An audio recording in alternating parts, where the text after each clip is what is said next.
What's up, everyone? Can you all hear me?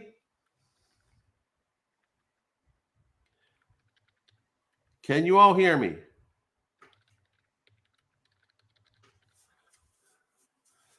I see people chatting. I don't see people hearing me.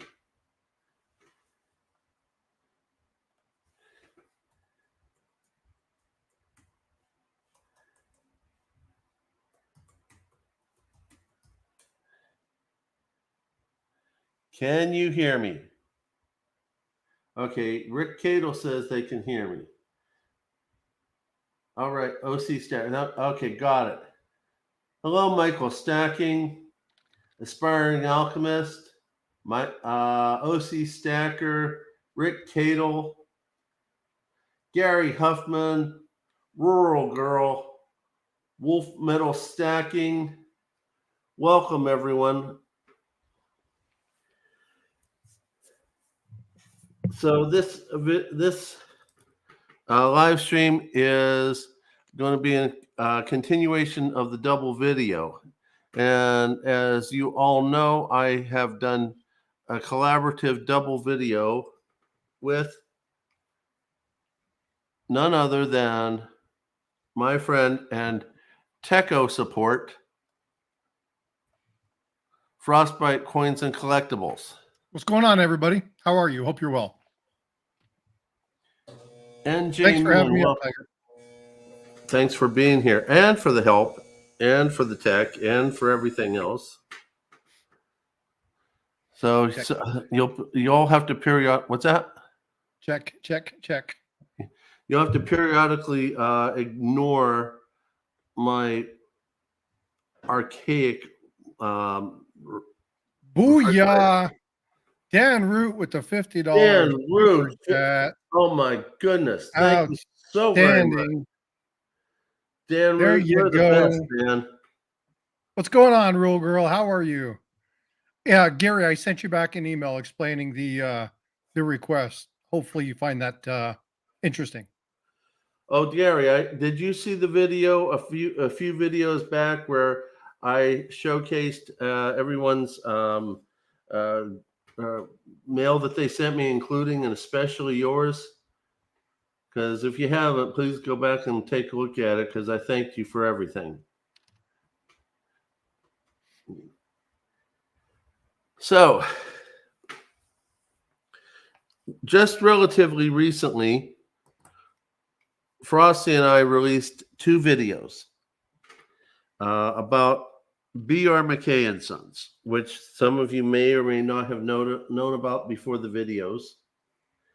And it was a very interesting research.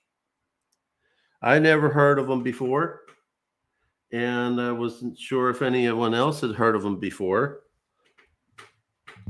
And when I first saw them on T the Silver Stacker auction, I wasn't very interested. They weren't very pretty.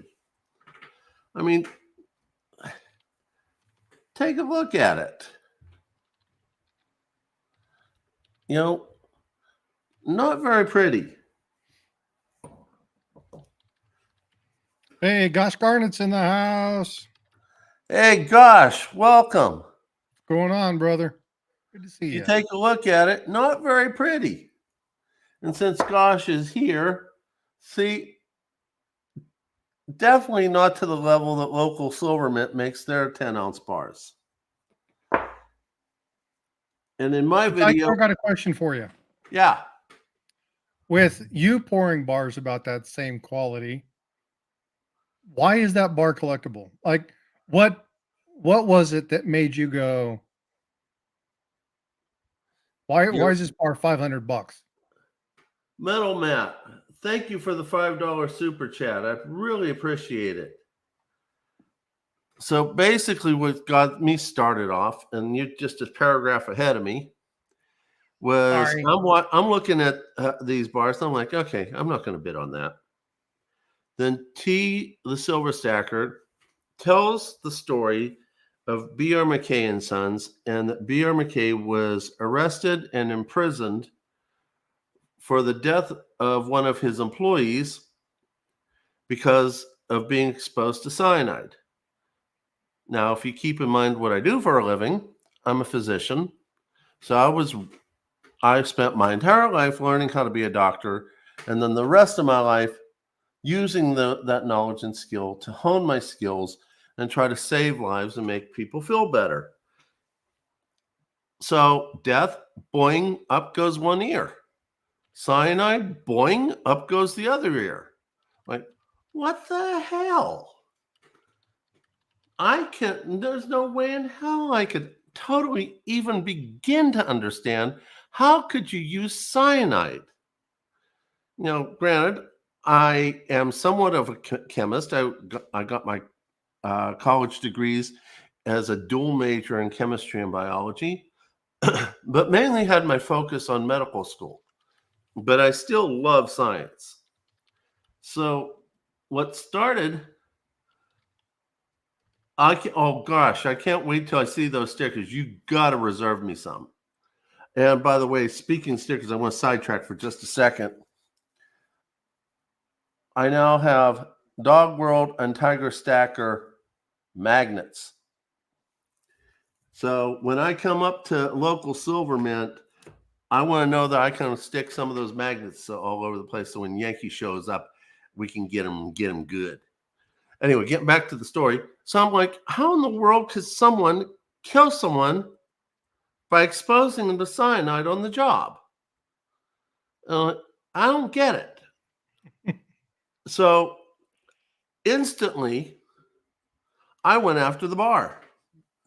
And I would not let anyone outbid me. Which is, well, that's not entirely true. A couple times I didn't bid because Thule wanted some, so I backed off and I let her, have what she wanted. But she ended up getting 2 bars. I ended up getting 4. I would have loved to have all 6. I could have had a pyramid. So anyway, I started investigating this. And I started running into more and more and more of the story. I was like, wait a second, there's 2 versions of this story. One from T the Silver Stacker and a couple other YouTubers that I watched where BR MacKay Sons got arrested and imprisoned. Another story that, no, he wasn't imprisoned. Other people were from another company. I'm like, what the hell? Why am I getting all these conflicting stories? And being that I was always looking for some additional work, as I've explained to you that I didn't have the best job security, I can only do so much research on my free time because even my free time I was spending trying to get extra work. So I kept looking, I kept going after it and going after it and going after it. And, even Thule offered to, do a video with me, but I needed more. I needed more power, more research power. Now, I've done some research in college, and I've done a little bit of research in medical school and in residency, but I don't really love research. I do it because I'm motivated from something like this. I do it if I have to because of my job. I do it because I have a patient that is not doing well with the health care that I've been providing them, and I'll call in a specialist to figure out what the heck I'm not doing right. And I work in a lot of small hospitals where you don't have all the specialists, so I'll often call out to larger places for second opinions. Well, I got to that point like, okay, this isn't medicine, but I need more research power. I need more brain power. I need someone who's going to not let this story go, and we're going to need to go to the nth degree to put the story together and hopefully do a much better job than what I've been seeing from other YouTubers in the past who've presented this story, because I really wanted to do a bang-up job. And I thought about it. And the answer was simple. I was already working with Frostbyte. He was helping with me with my tech of his own free will. By the way, he never asked for anything to ever help me out, or anyone else for that matter of fact. I've always been shown him gratitude, but not because of payment, but because that's just the way I was raised. Because Frosty's kind of like my dad. He helps people out and doesn't ask for anything in return. I'm Anyway, just better looking.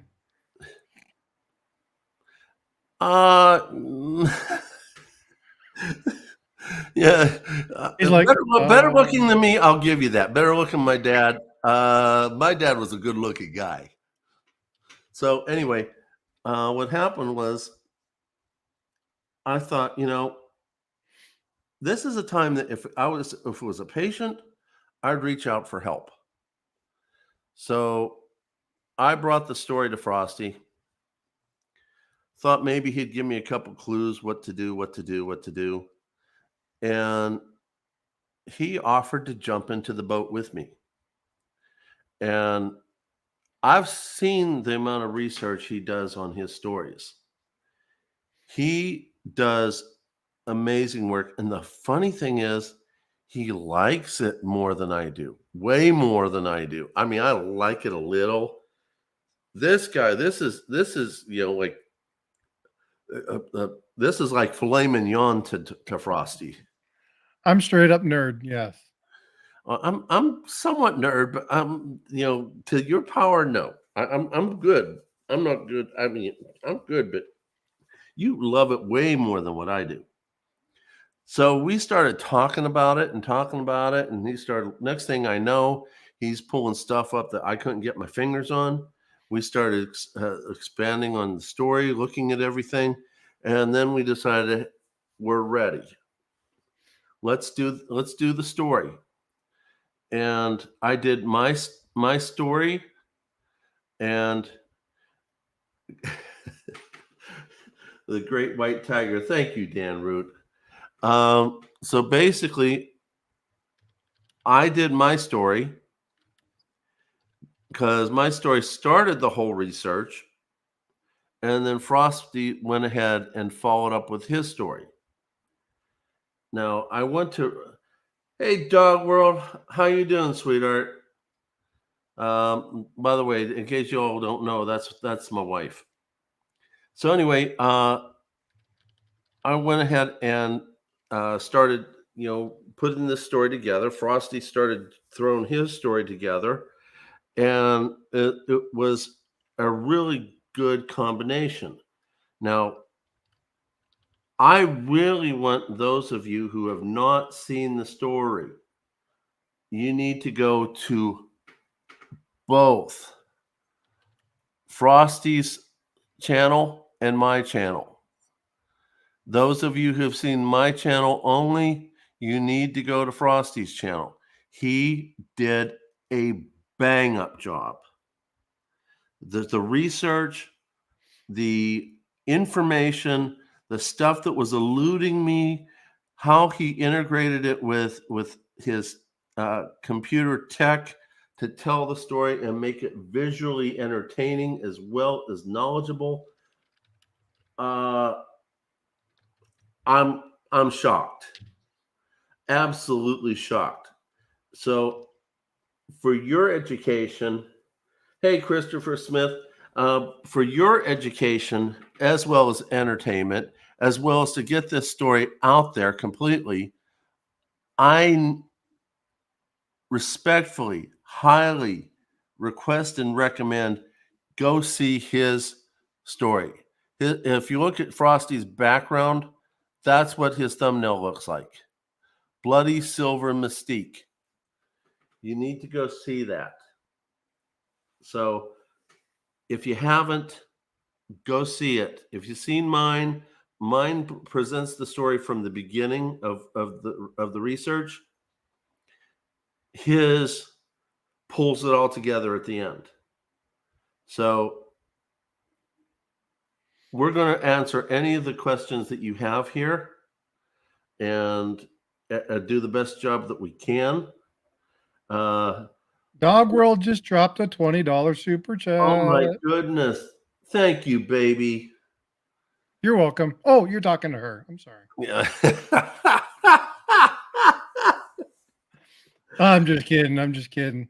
She's Oh, a sweetheart. if you ever want to stop Frosty in his tracks from teasing you or whatever, let me show you how this is done. Watch his man's face. Yeah. Put a ship in front of him. That's a beauty bar. It's probably one of my favorite bars there are. Put a ship in front of him. Yeah, that St. Helen is absolutely phenomenal. It's a beauty piece. Gary's like, you beat me to it. I love the banter between Tiger and I. It's a lot of fun. And when Tiger asked, it's like, hey, would you be interested in doing this? I was like, yeah, I'd never even heard about it. He told me that it was in Utah, and I had lived in Utah for quite some time. And I was like, yeah, I can look into this. And the more I kind of got into it, I was like, this is a pretty cool story. So Tiger did a lot of legwork. I mean, he did a lot of back work, and he's like, this is kind of the direction I want to go. Can you kind of like find out some more facts? What's fact? What's fiction? What is conspiracy? What is, what's going on? And so I pulled up a bunch of different information on things like the actual court docs. So I actually studied the court cases to look and see what was going on and to find out kind of what's happening and what didn't happen and what's real, what isn't real. And looked at, the big thing about this that was really kind of weird. And I had never heard this in any of the conversations that I had seen in any of the discussions regarding the blood bar is while this was a murder case, this was more about environmental protection. This was an EPA case. This was OSHA. This was looking at unsafe business practices. This was one of the first times in which a corporate office had ever been charged with murder. And it wasn't, they were trying to figure out, is it manslaughter? Is it murder? What do they want to do? And manslaughter carries a lesser charge than the murder case, but they went full on for murder. And looking at the information, it was based off negligence, and there's a legal statute. It's included in the video.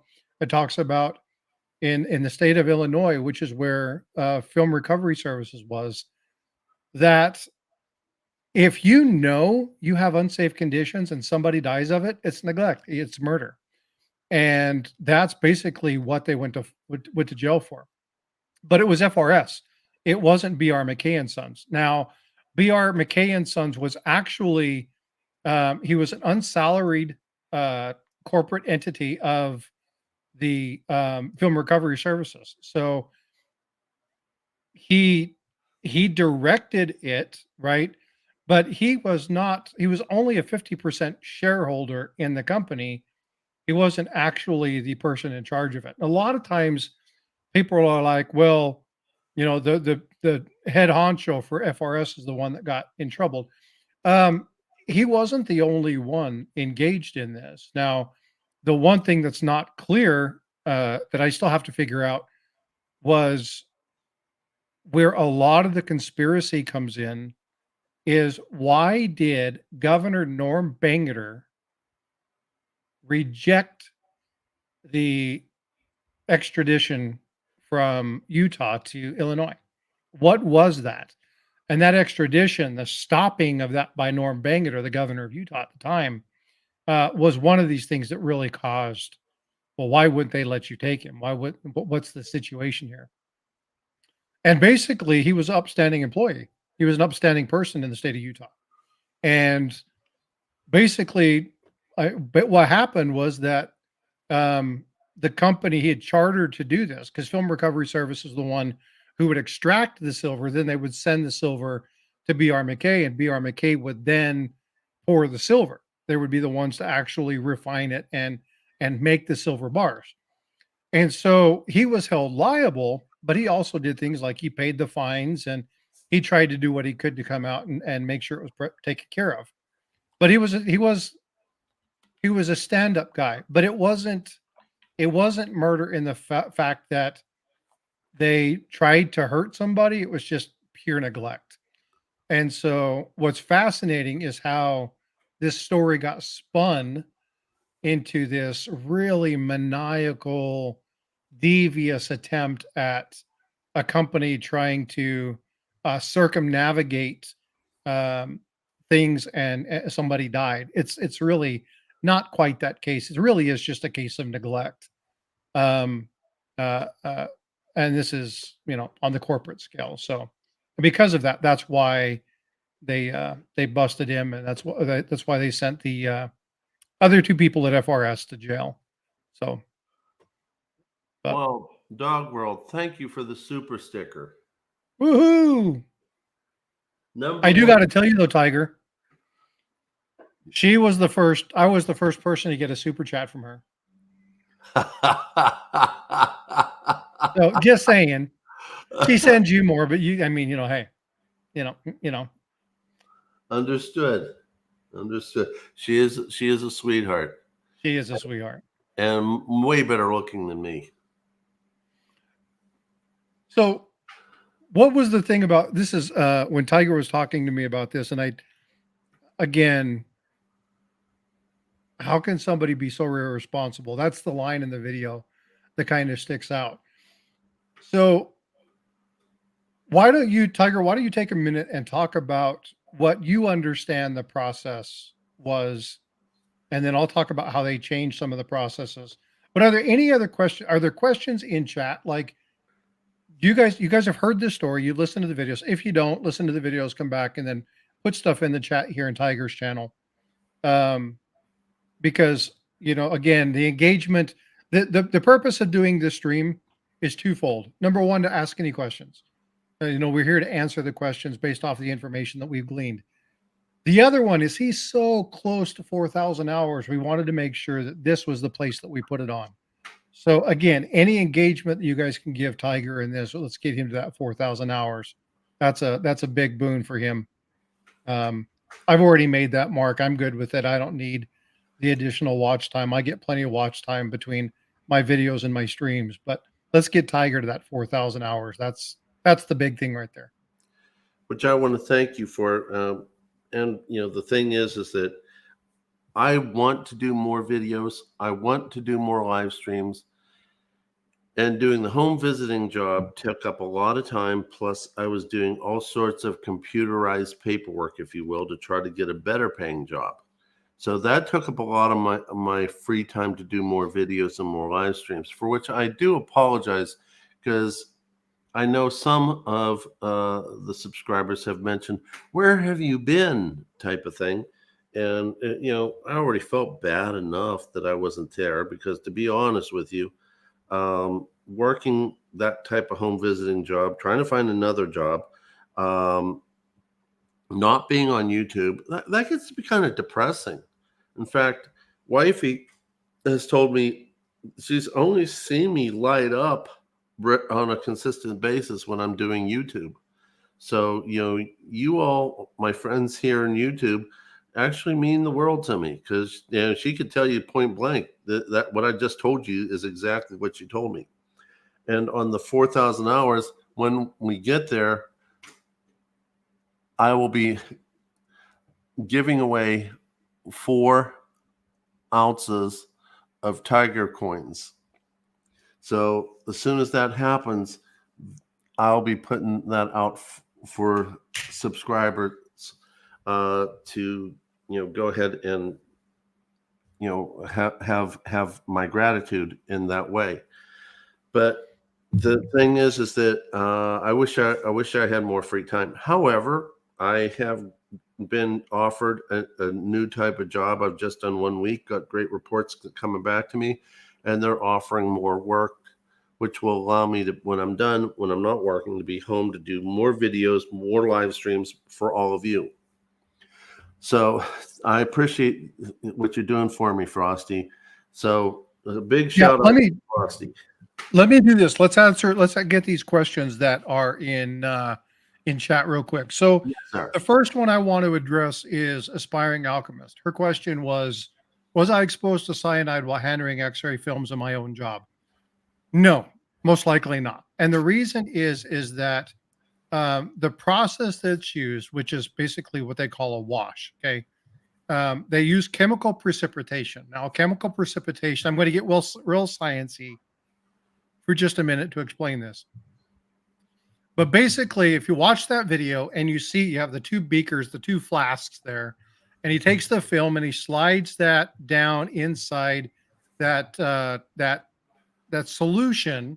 That solution in this particular instance it's not cyanide, but it represents the cyanide that would be used. There's a couple different elements that you can use. You can use chlorine with hydrochloric acid, and you can use another. I can't remember what the other one is. But for all intents and purposes, it was just to show you that that film would be dipped into the cyanide, and it would dissolve the items on the plastic container that held the silver. And that's how the silver would then leach into the solution. And then what they do is they do chemical precipitation, which they put other chemicals in, and then it takes the silver and basically pulls it out of the solution and puts it down into the bottom of the container. They empty the solution into a filter, they grab the silver, they heat the silver up, melt it, and then put it in. So the only time you would have been exposed to cyanide is if you were actually going through the process of actually extracting the silver from the X-ray films. If you were doing it, you'd be more exposed to X-rays than you would be cyanide.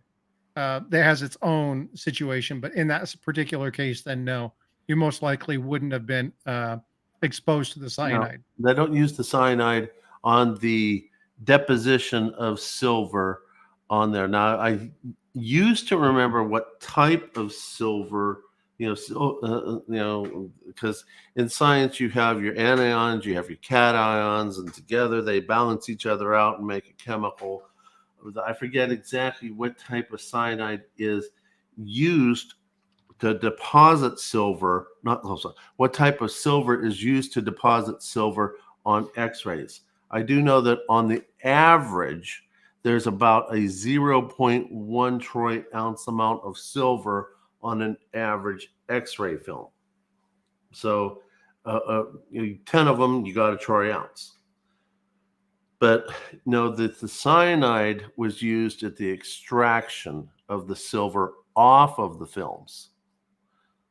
So I hope between the two of us, you have your answer. So I have a question for you, and I'll give whoever's the closest. I think we got about 20 people in chat. The EPA and Metal Matt, I believe he's at 3,500 hours. I think he needs about 500 more hours. But the answer is yes. So live streams do, in fact, count towards your total hours. The only thing that doesn't count towards your total hours is your short feed format or your YouTube shorts. YouTube shorts are in a different pool. They don't actually tie into the same coffer of hours, if you will. And so those particular short items don't count towards that hour. So in that case, I just dropped something that I was going to give away. Let me get to it just a second. Sorry, but they don't actually count towards it. So I apologize for that. Hey, Al, how you doing? Good to see you. Hi, Al. Welcome. What's up, Check Stacker? How you doing, buddy? To answer that question, I am at 3,236 hours as of this moment. So I need a little over 700 view hours to get up to 4,000. I thought you were 35, not 32. That's shame on me. Yeah, I've been hanging in the 3,200 hour area for a little bit, and like I said, I've been away from YouTube, chasing money, chasing jobs. So that's kind of how that happened. Yeah, gosh, making money on YouTube is kind of a secondary thing. It's the advertising and getting your name out there. That's the big thing. But YouTube by itself it's not good. You got to use other sources. I'm speaking to a social genius in Gosh. So he understands this. But for those of you who think that people who do YouTube are going to be making good money, you got to have a good channel, a big channel, in order to do that. Yankee makes decent money at it. Silver Seeker makes decent money at it. Rob Finds Treasure, things like that. They do Salivate. But it's hard to actually make good money. You can make decent money. You can make a couple $100 a month without issue. But basically it's an advertising platform. Exactly. It's basically advertising platform. And, it's good for people trying to get their hands in understanding what's going on. If you want to engage, and Tiger, I just saw your chat. That's completely and utterly up to you. I'll respond in private chat. Okay. Oh, I know what you're talking about now. So, hey, Philip the Board, what's going on, brother? How are you? Good to see you. But again, yeah. So, YouTube has its place, it has its purposes, but yeah, if you want to grow fast and you've got a good gamut, there's other platforms that you can do better on. But YouTube's not bad. I cannot watch more than 24 hours a day. Well, so here's the thing, Dan. A lot of people don't know this either. So let's say you want to watch all of his videos and you put it on an auto sequence and you put it on 2x speed. If you watch a 15-minute video at 2x speed, you get 8 minutes. If you watch a 25-minute video at 2x speed, you get 12.5 minutes of view hours. You don't get the full 25. You get it at whatever time you spend, actual airtime that you spend on that platform. So if you go in and you're thinking you're giving somebody 100 hours and you're watching everything at 2x speed, you're probably only giving them about half of what you think you're going to get. So be aware of that, because that's something that kind of catches people by surprise when they first find out. The other thing is if you're doing shadow accounts and they deem your other account to be a shadow account, they'll remove the hours. They got no problem doing that. So now this tells you how much I don't know. What's a shadow account? Shadow account would be like Frostbyte Coins and Collectables, and then I do one that's like, Robert 1 or Peanut Brittle 2 or whatever. And then I just use that to go like, subscribe. I don't ever put out any content. I don't really ever use it to chat, comment, to join any streams. I just use it randomly. I put likes out, I sub, and then I leave. They review those accounts. And if they're deemed that you have no media, no content, you're not actually utilizing it to look at, you have a whole bunch of subs, but you're never in their streams, you're never watching their videos, you're never commenting, then they remove those subs from your account. They just basically broke it out. So basically, if you have, say... I'm not answering that, Dan. Well, what did he ask? Oh, my goodness. Yeah, I'm not going to... I'm not answering that. I'm not going there. Yeah, you got to keep in mind, I got wifey watching right now. She'll have my hide. So anyway, but no, so in other words, if you got a relative that is making extra YouTube accounts just to sub to your channel, they'll get pulled. They'll get pulled. Okay. Yeah, the only way that those will account, and so there are people who do it successfully. And what they do is they open their account, they'll open 2 or 3 browsers, and then they'll watch it on 3 different screens at the same time.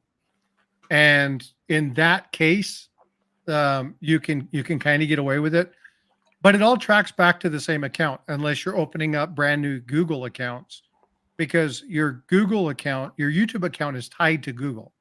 And so when you open it up, if it's under the same one, they absolutely know it's you. Now, they may not say anything to you. They may not take it from you. But like on my end, I've had a number of people who have subbed me on their ghost accounts, and they get pulled off after a while because they don't play that. Now, as a creator, if I create one and I start subbing and doing stuff like that, I'll get a warning. Okay. because I'm trying to promote myself, and they call it circumnavigating. So if you try to circumnavigate, because you can put like ads, especially if you do advertising, this is something that Gosh might want to hear as well. If you create an ad under your Ghost account and then you hide that item, you're circumnavigating YouTube, they will shut you down. Like they will shut you down. If you do like, so I'll give you an example. In my video that you come with, you're brand new to my channel, you've never seen it. You'll see one says, "Hey, ladies and gentlemen, this is Frostbyte. Thank you. I don't know if you made it here because somebody told you to come or if you just stumbled across the channel, but let me tell you about what I do here." And then if you subscribe, you no longer see that channel. If I put an ad on that, I will get a strike, a circumnavigating strike from Google. That's a warning that if you do this again, we'll remove your advertising account. So you've got to be very careful with ghosting either videos or accounts, because Google will shut you down quick. They don't play games. They'll shut it down. If you do it with their AdSense, like if you're trying to pair it with ads, oh man, they'll rip your account out. They'll just shut it down. So you got to be very, very careful. Well, I don't know if they'll do it with the drone from Amazon, but the reason that I know that is because I wanted to promote the new video that I did on my channel, which was hey, this is the history of what I'm doing, and here's the quick history, the overview of US coinage. And I put an ad on it because I wanted to see if I could get some people to click on it and come into the channel. I wanted to experiment. It was like a $50 ad. It wasn't anything crazy.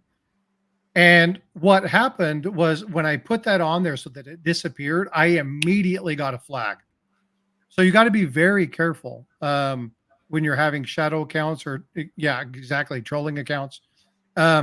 Because if it has anything to do with finance, anything, they'll shut you down. And when they shut you down, they'll shut down YouTube. They'll just completely shut your channel down.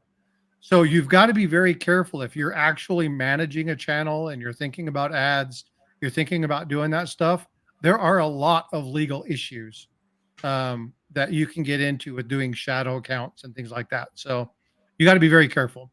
Now, as a user, you can have 40 accounts if you want to, but just know that if you're not utilizing all those accounts on a regular basis, they're not going to stick.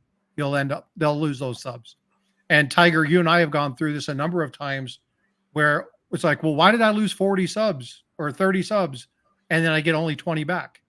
It's because 10 of those were probably people's shadows accounts and they were accessing your account. And then when they reviewed them, they weren't live. You never got those back.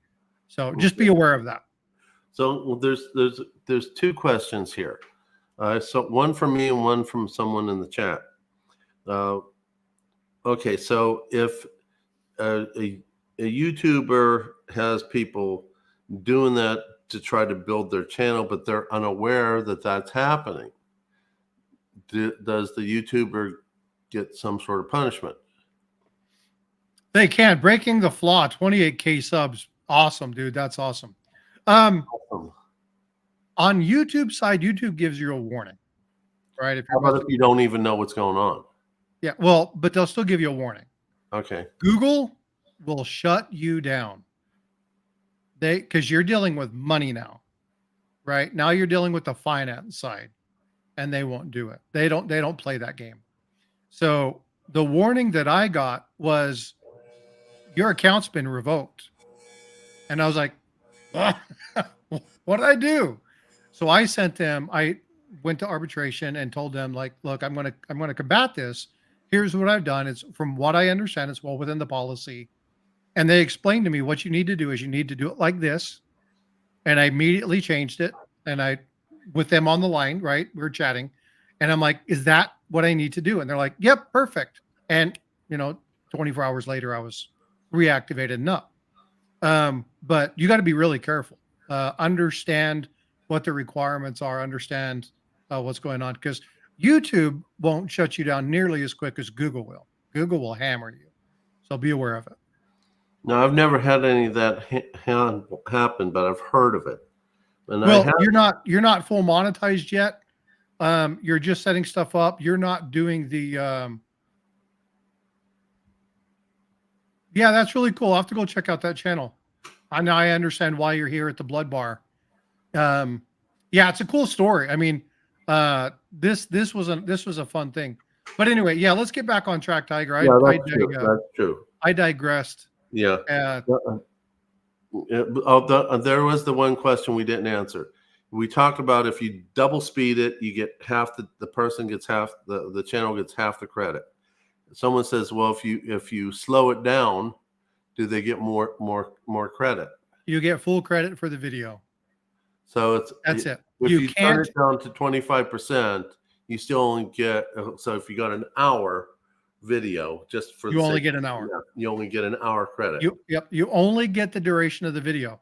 They won't add time to it, but they will remove it. Okay. Okay, back on subject then. That's cool. Breaking the flaw. That's cool.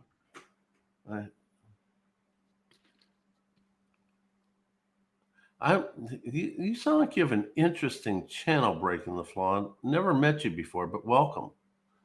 Yeah, thanks for coming in. This is a good story. The cool thing about the Blood Bar, the cool thing about this particular one is that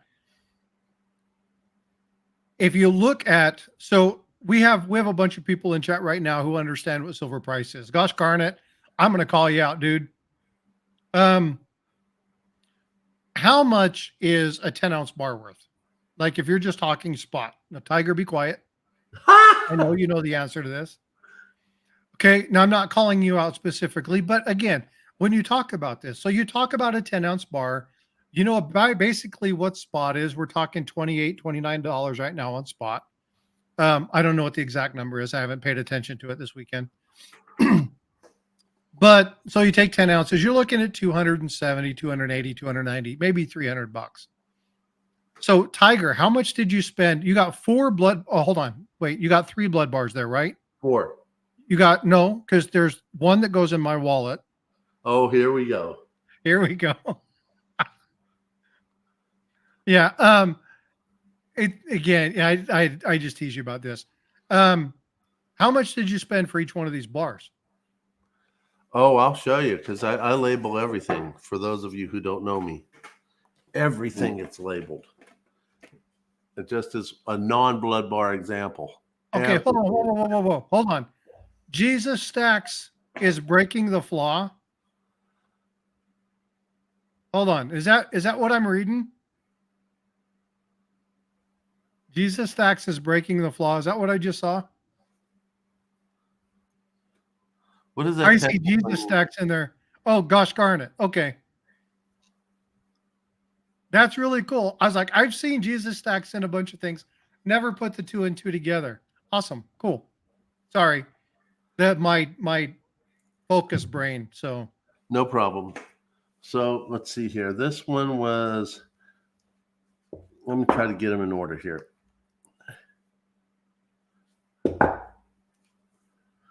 This was my very first bar. I bought it on April 23, 2023 for $520. And even back then, and even now, it is more than spot. This would be, and they're not exactly 10 ounces. Some are a little bit above, some are a little bit below. This is 10.76 troy ounces. So if it was troy ounces exactly, this would be basically $52 an ounce. So that's kind of where I want to go at. So here's the question. From a stacker's perspective, I get it from a collector's perspective. Like I really do get it, right?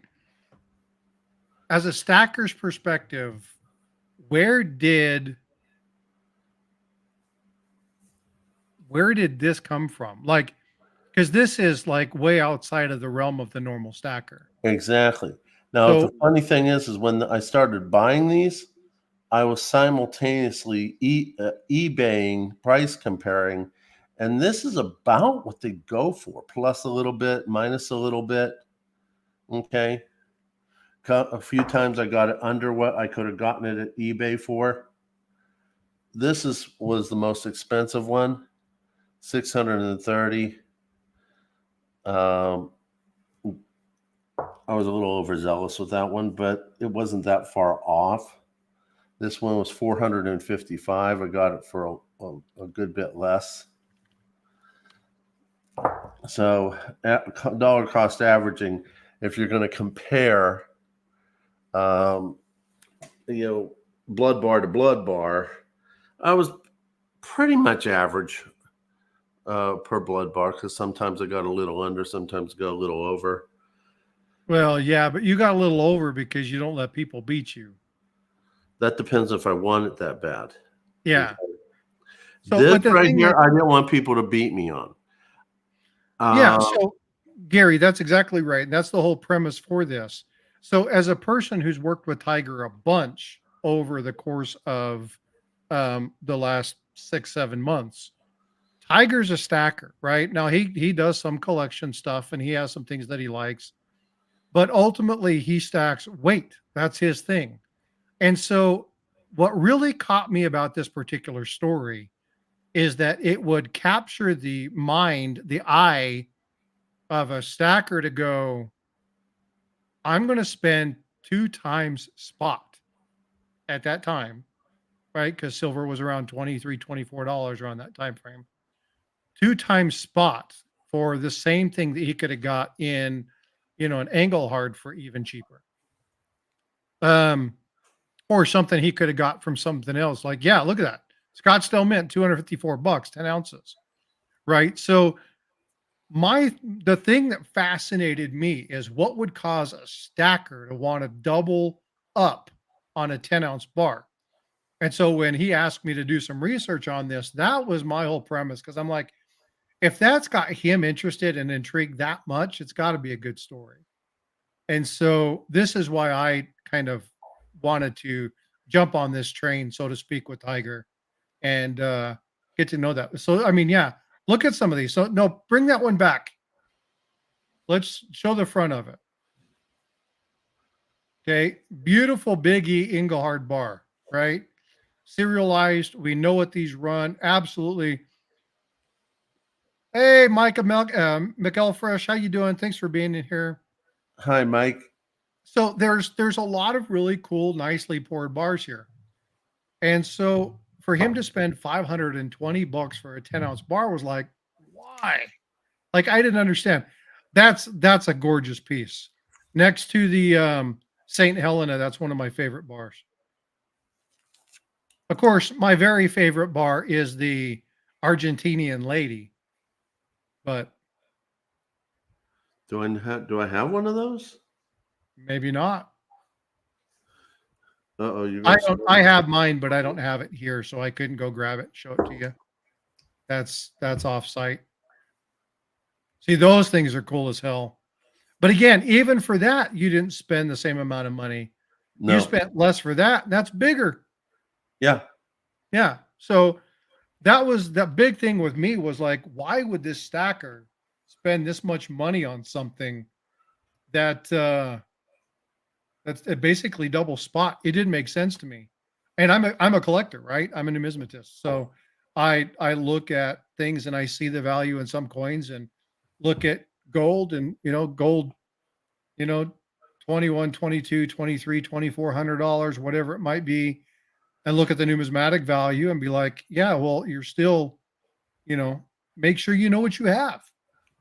So this was one of those things that really caught me by surprise when Tiger said, I bought a 10-ounce bar for $500. I was like, you what?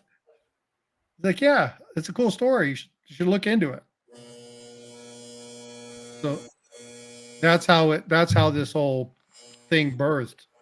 And it was a lot of fun. There's a lot of cool stuff about it. And what the thing is you put this on eBay, people are buying them for this price.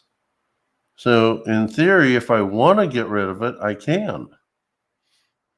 So and I that's won't the pay thing out about that much. collectibles. The only time something like that won't be worth its weight is if we have a really true SHTF situation.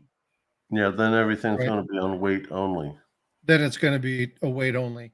But those are the times where you put your highly collectible things away and you wait for the opportunity. Just like numismatics, you put your highly collectible, high rare items away, and you come back and you look at that. You fee bay, yes, that's why we call them fee bay. That's exactly right. But it's the same thing that going to any auction house. Any auction house is going to be charging you a fee as well. So you're always better to do the private sell back off of, whether it be an auction or just general chit chat between friends. Find somebody who's interested in doing that, or have a really, really good relationship with somebody who understands the story and understands its worth. I wouldn't be taking it to, like, if Tiger took it to his pawn shop, the I'll get lady that he works with, the I'll get likelihood that she would give him the full price for that is not very high. buying from her is amazing, but she has to make a profit. Yep. So therefore, she's going to buy less than what she's selling it at. Yeah. So you gotta have, if you're gonna have collectible stuff, if you're gonna have items of high collectability, then you're definitely going to want to make sure you have avenues to sell that. If you don't have the avenue to sell it, then you're gonna be in trouble. Now, one thing that it's the same with numismatics. A great example of that is, you guys know Pistol Packing Pilot. Pistol Packing Pilot has an amazing seated Liberty set, $50, like amazing, like an $8,000 MS63, MS64, absolutely gorgeous set, and he's having a hard time selling it. And it's because people, one, the economy kind of sucks, so people are not buying numismatics, but it's harder to offload. You got to find somebody really engaging in that kind of stuff in order to sell it. So if you're going to be buying stuff like that, you need to either be a long-term holder of it, or you need to have avenues by which to sell it. And so it's yeah, it's, again, to each their own wherever you want to do it. If you're a Feebay fan, sell it on Feebay. That's fine by me. If you like a whatnot and stuff like that, go for it. Again, it's all whatever. But as for me, I'm going to find people that I trust in my community, and I'll be working deals one-on-one with people. Fair trade, fair and equitable trade, good relationships. That's way better than using some of these other sources to sell your crap. Because I'm not in it to make money. I'm in it to sustain my wealth. So that's why I like to Speaking do it. of which, what's your take on Mid-America Coins on selling to them if you wanted to get it? Because my take was that he has a crap load of contacts. Say that one more time. Mid-America Coins. What about him? What's your take on if someone needed to sell? So I am all about, I love Mike at Mid-America Coins. Great dude.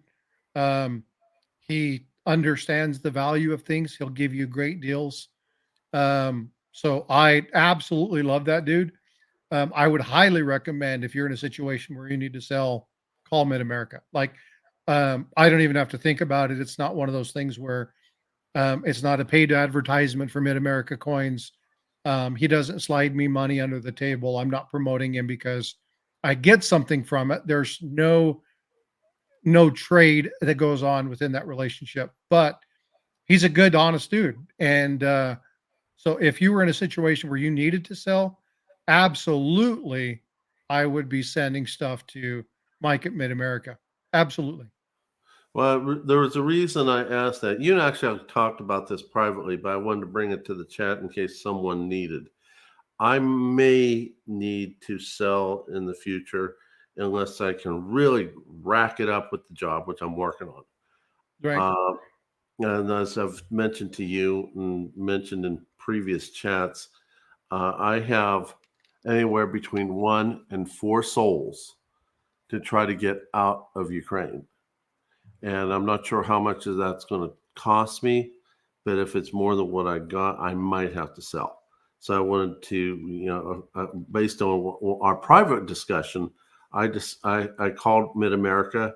It was beyond their closing time. He called me right back. He talked to me for a good bit of time, which he didn't have to, but he did. Was an absolutely amazing gentleman on that conversation. So when we talked about selling, I thought maybe just put a plug in for anyone who might need to sell. He's a good person to contact. Yeah, Mid America is a good dude. I'll put in.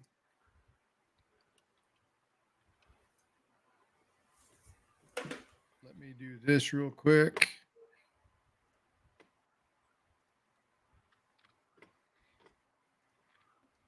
So Mid America Coins, there's the link. Go check them out. If he asks how you heard from him, please send him or let him know that Tiger and Frosty recommended him.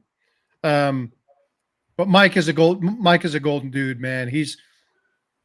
There are people who are honest and have integrity, and he has it in spades. So he's a good dude. He'll treat you well. So I want to get to L's question real quick. L asks, Frostbyte and Tiger, is your silver collection bigger than your gold collection? And are you both still buying gold? So Tiger, I will, because I already know your answer. I will let you talk first, and then I'll go ahead and I'll talk about it from my end. Okay. Being a stacker and a Christian, and believing that I believe that we are in the early to mid stages of Revelations. I believe in prepping in everything, not only money, but food. I want to get a water well. I want to get solar power. I already have an electric generator.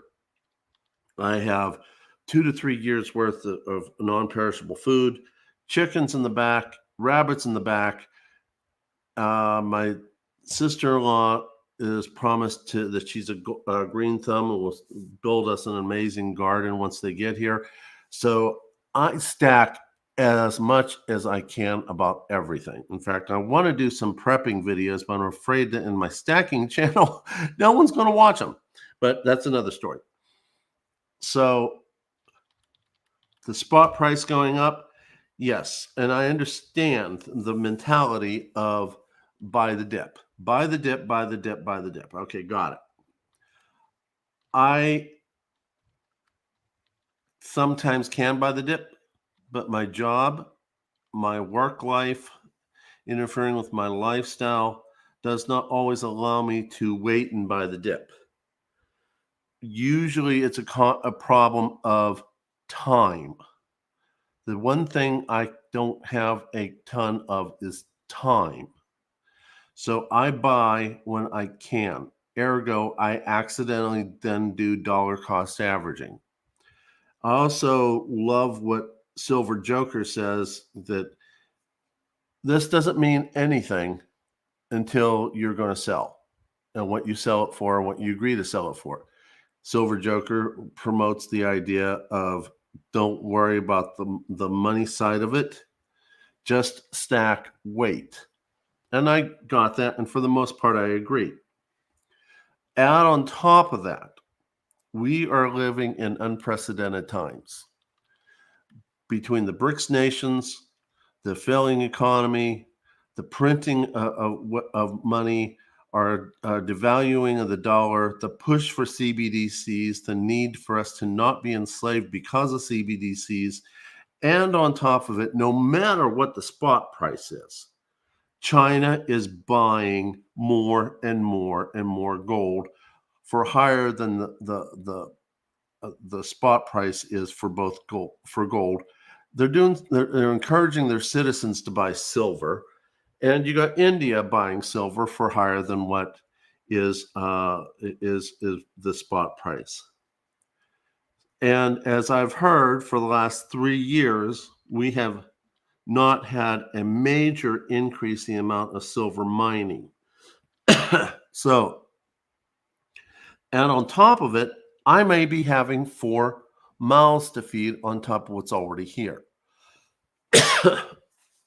And if SHTF hits, how am I going to feed 6 mouths?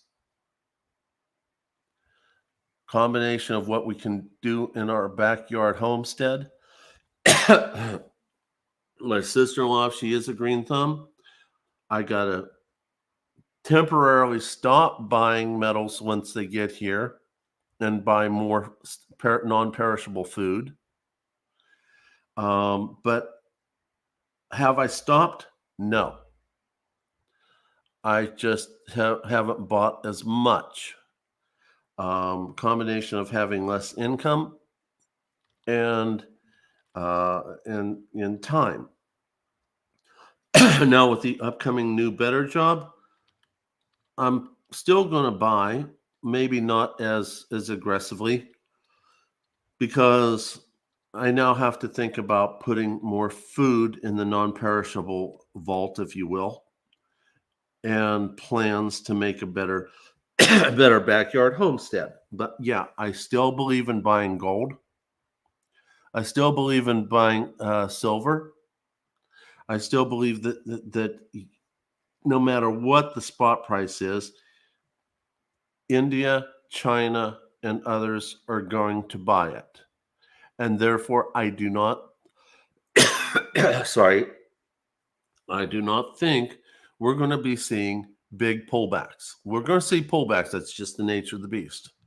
But I don't think we're going to see big pullbacks. I think we're looking at new floors for both gold and silver. I don't think we're going to be seeing low 20s again I agree. for silver. And I don't think we're going to see 2,000 for gold. Yeah, I think we're going to see a dip, but I think we punched through the old floor, and the old ceiling is now the new floor.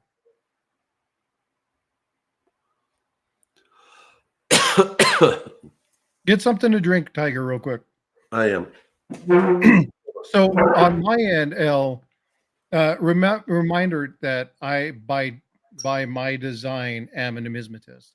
So mine is less stacking silver and gold than it is rare collectible coins. So I have things like my typeset books where I take older coins, all through US coinage, and I go ahead and I stack those. Now I do have these things like this that I'm working on, which is my guardhouse box, and it's full of my little 1 ounce.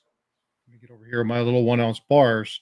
So I am working that. That's one of my goals this year, is to fill one of these. I want to try to bring in 50 ounces of silver and about 15 grams of gold. Now, I'm not a big player. I don't have a lot of money to spend on silver and gold, but I wanted to invest a little bit to make sure that, I have something in the case of a big snafu in the money markets and things of that nature. But I'm not to the stacker level in silver and gold. At that point, I've just not, that's not been my forte. Now I am about being smart. I am about being prepared.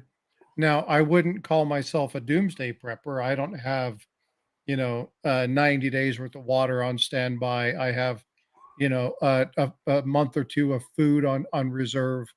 I do have some of those things, but I'm not up to that doomsday level prep type stuff. Should I be? More so than I am? Absolutely.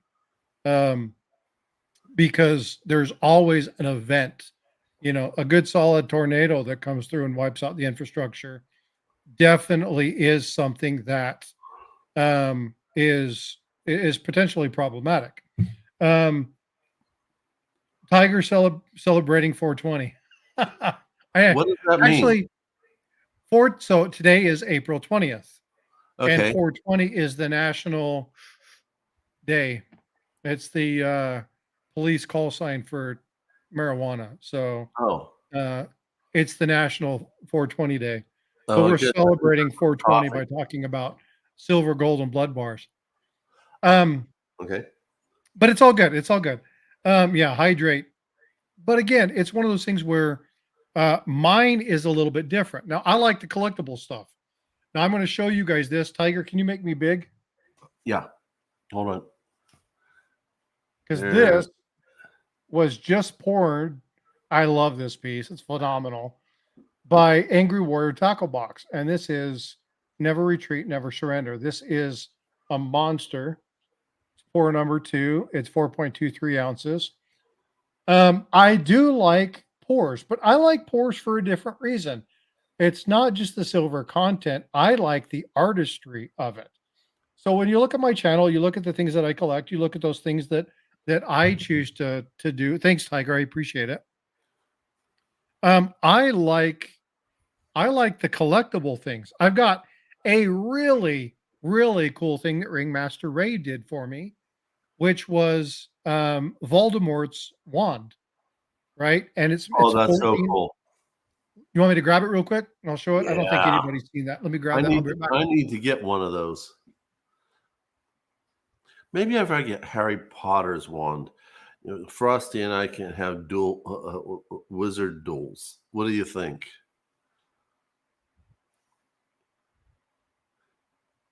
I just got my C-130 bar from Angry. So I need to warn you though. We need to be careful how we talk about that, because I don't want people making jokes about us clashing wands.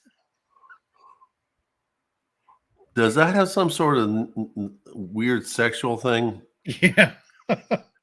All right. So I like the collectible stuff. You guys know what this is, right? Yeah. All right. And then Ringmaster Ray did this one for me.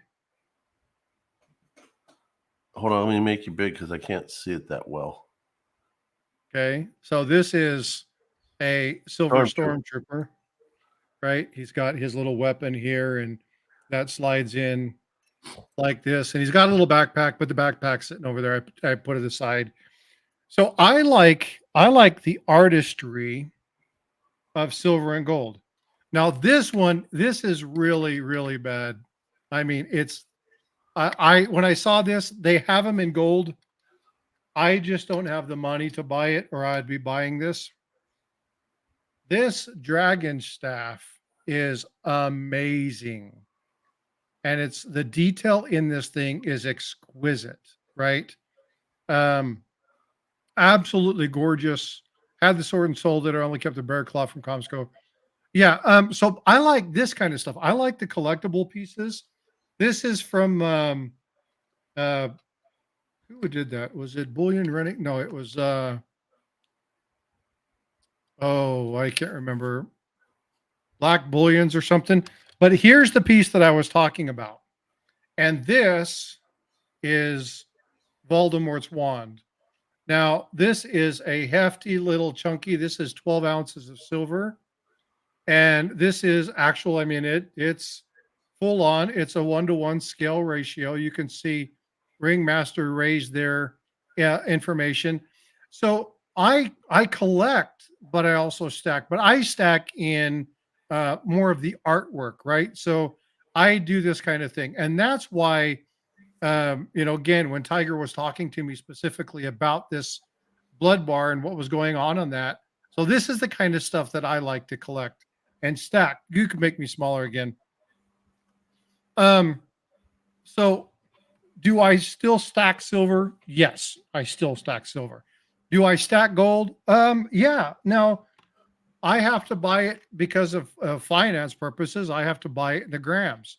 Right? Maybe 2 gram, 2.5 gram, maybe a 5 gram if I'm in a really good month or something like that. But I'm not buying 1 ounce coins or half ounce coins. I just don't have the bankroll to be able to do that. But yes, I still am, because I want to make sure I have a lot of that stuff. Now, in my particular situation, what I'm planning for is most of the stuff that I do outside of silver. Silver is 1 ounce. I allow for some fractional stuff in silver, but I would rather buy the ounces of silver and then be able to whittle it down into fractional components. This is why I like constitutional. You can say junk silver if you want. I'm not calling it junk silver. I'm a diehard through and through red, white, and blue. So I'm going to call it constitutional silver. If you don't like it, then suck it up, because that's what I'm going to call it. But I like this particular item for collecting. Tiger and I we go through and I look for things to try and identify I did find a 1921 inside one of these, and the 1921 basically will pay for a half a tube of dimes, right? So we work back and forth and try to look at how we can make stacking and collecting beneficial for each other.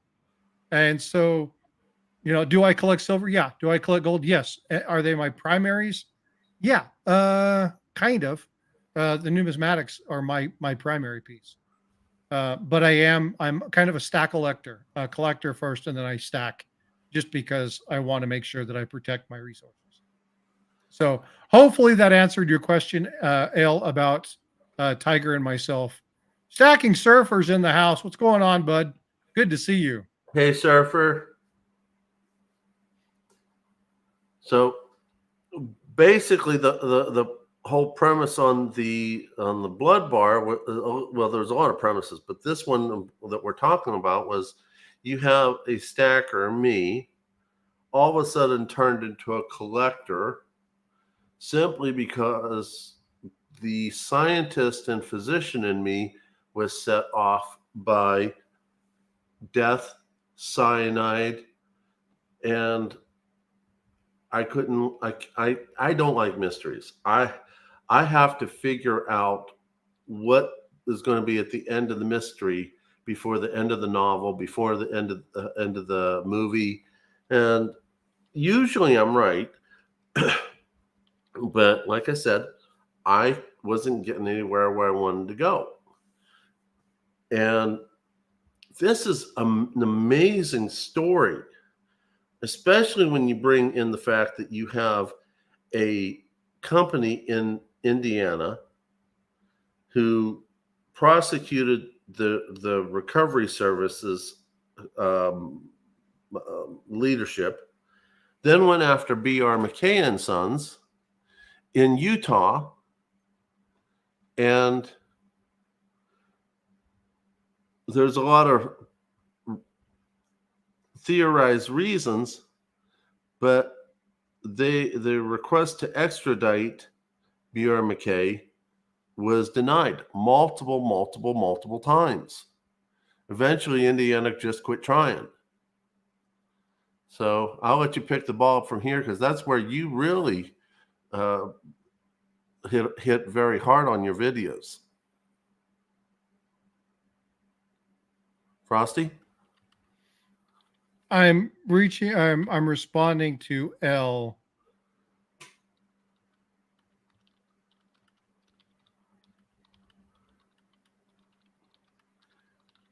So that Voldemort wand, it's almost 12 ounces of silver.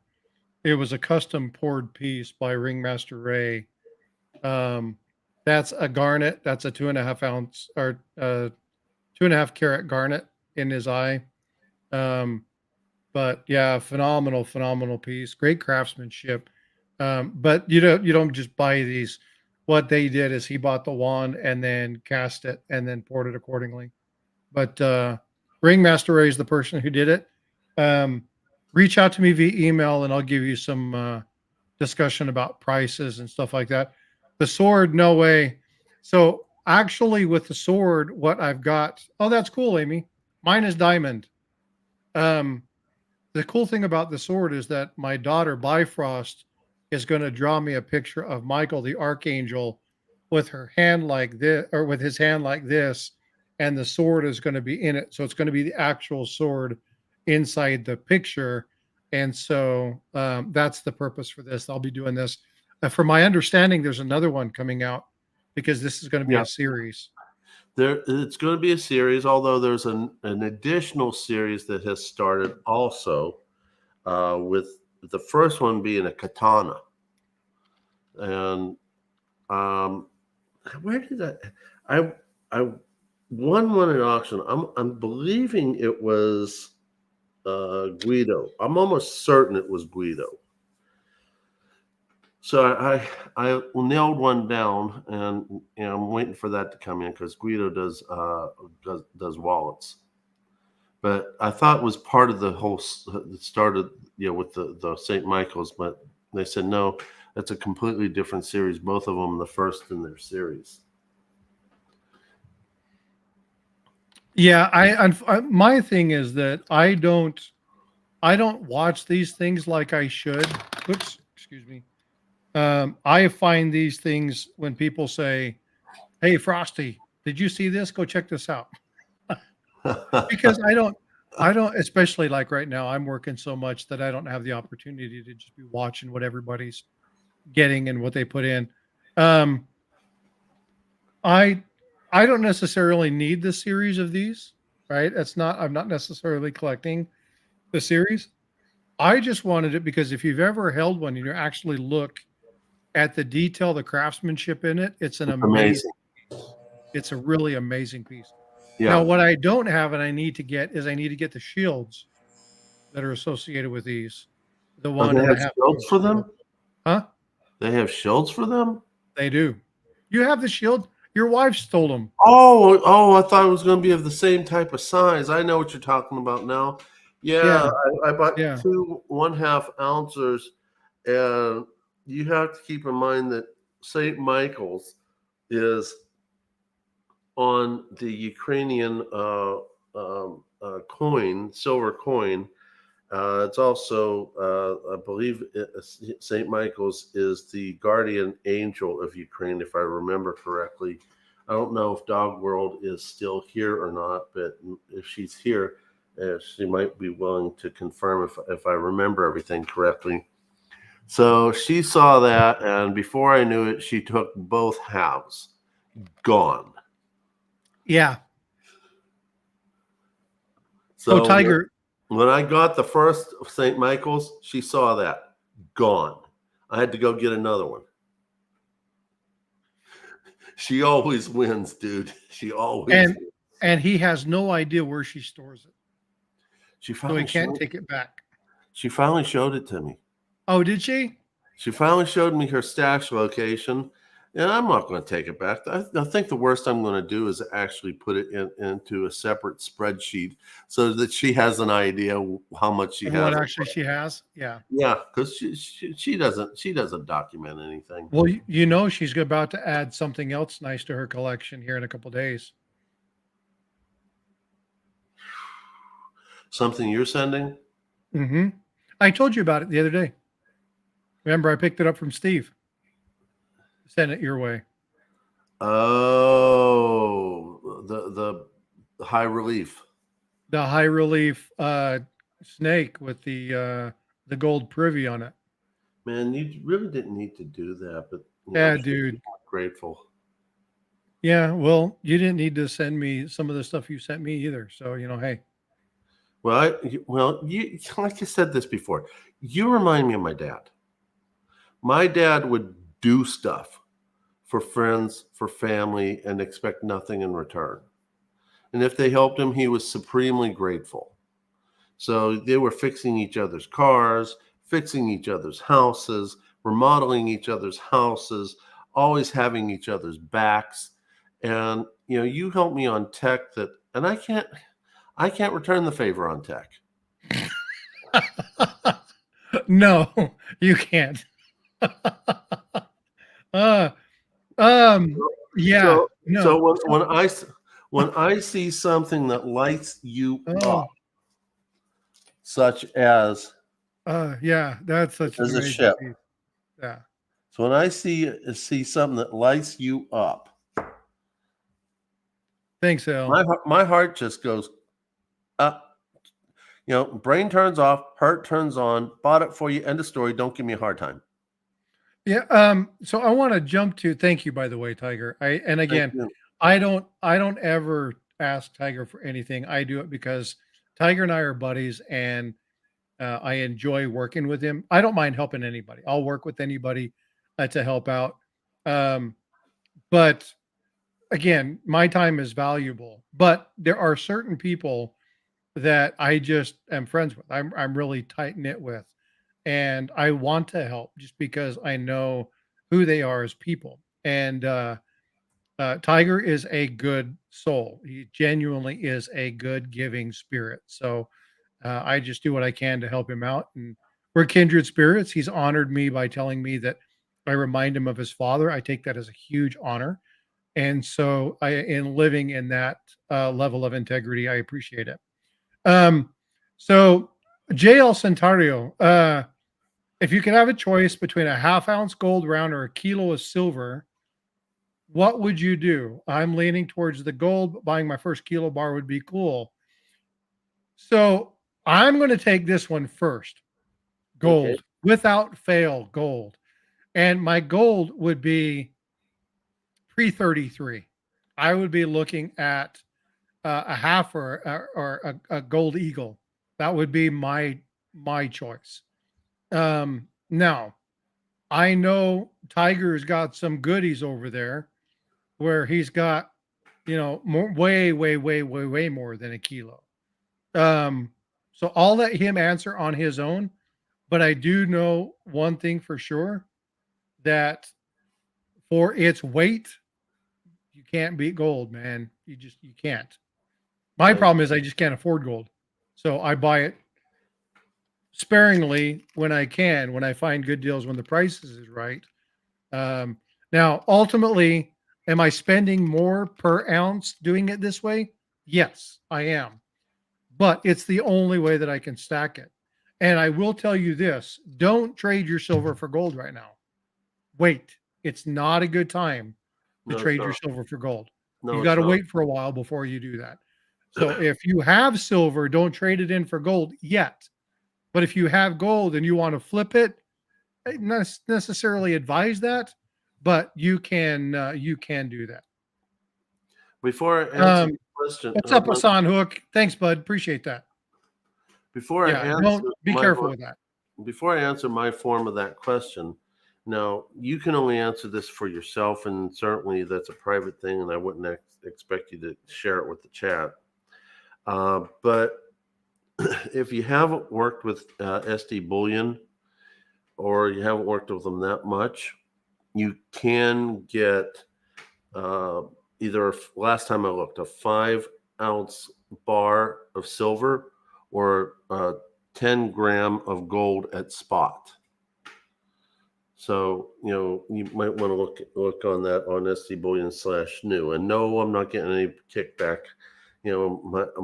My name's Tiger Stacker, not Yankee Stacking. So, but certainly. Oh, thanks, Surfer. Appreciate that. Appreciate anyone who hits the likes.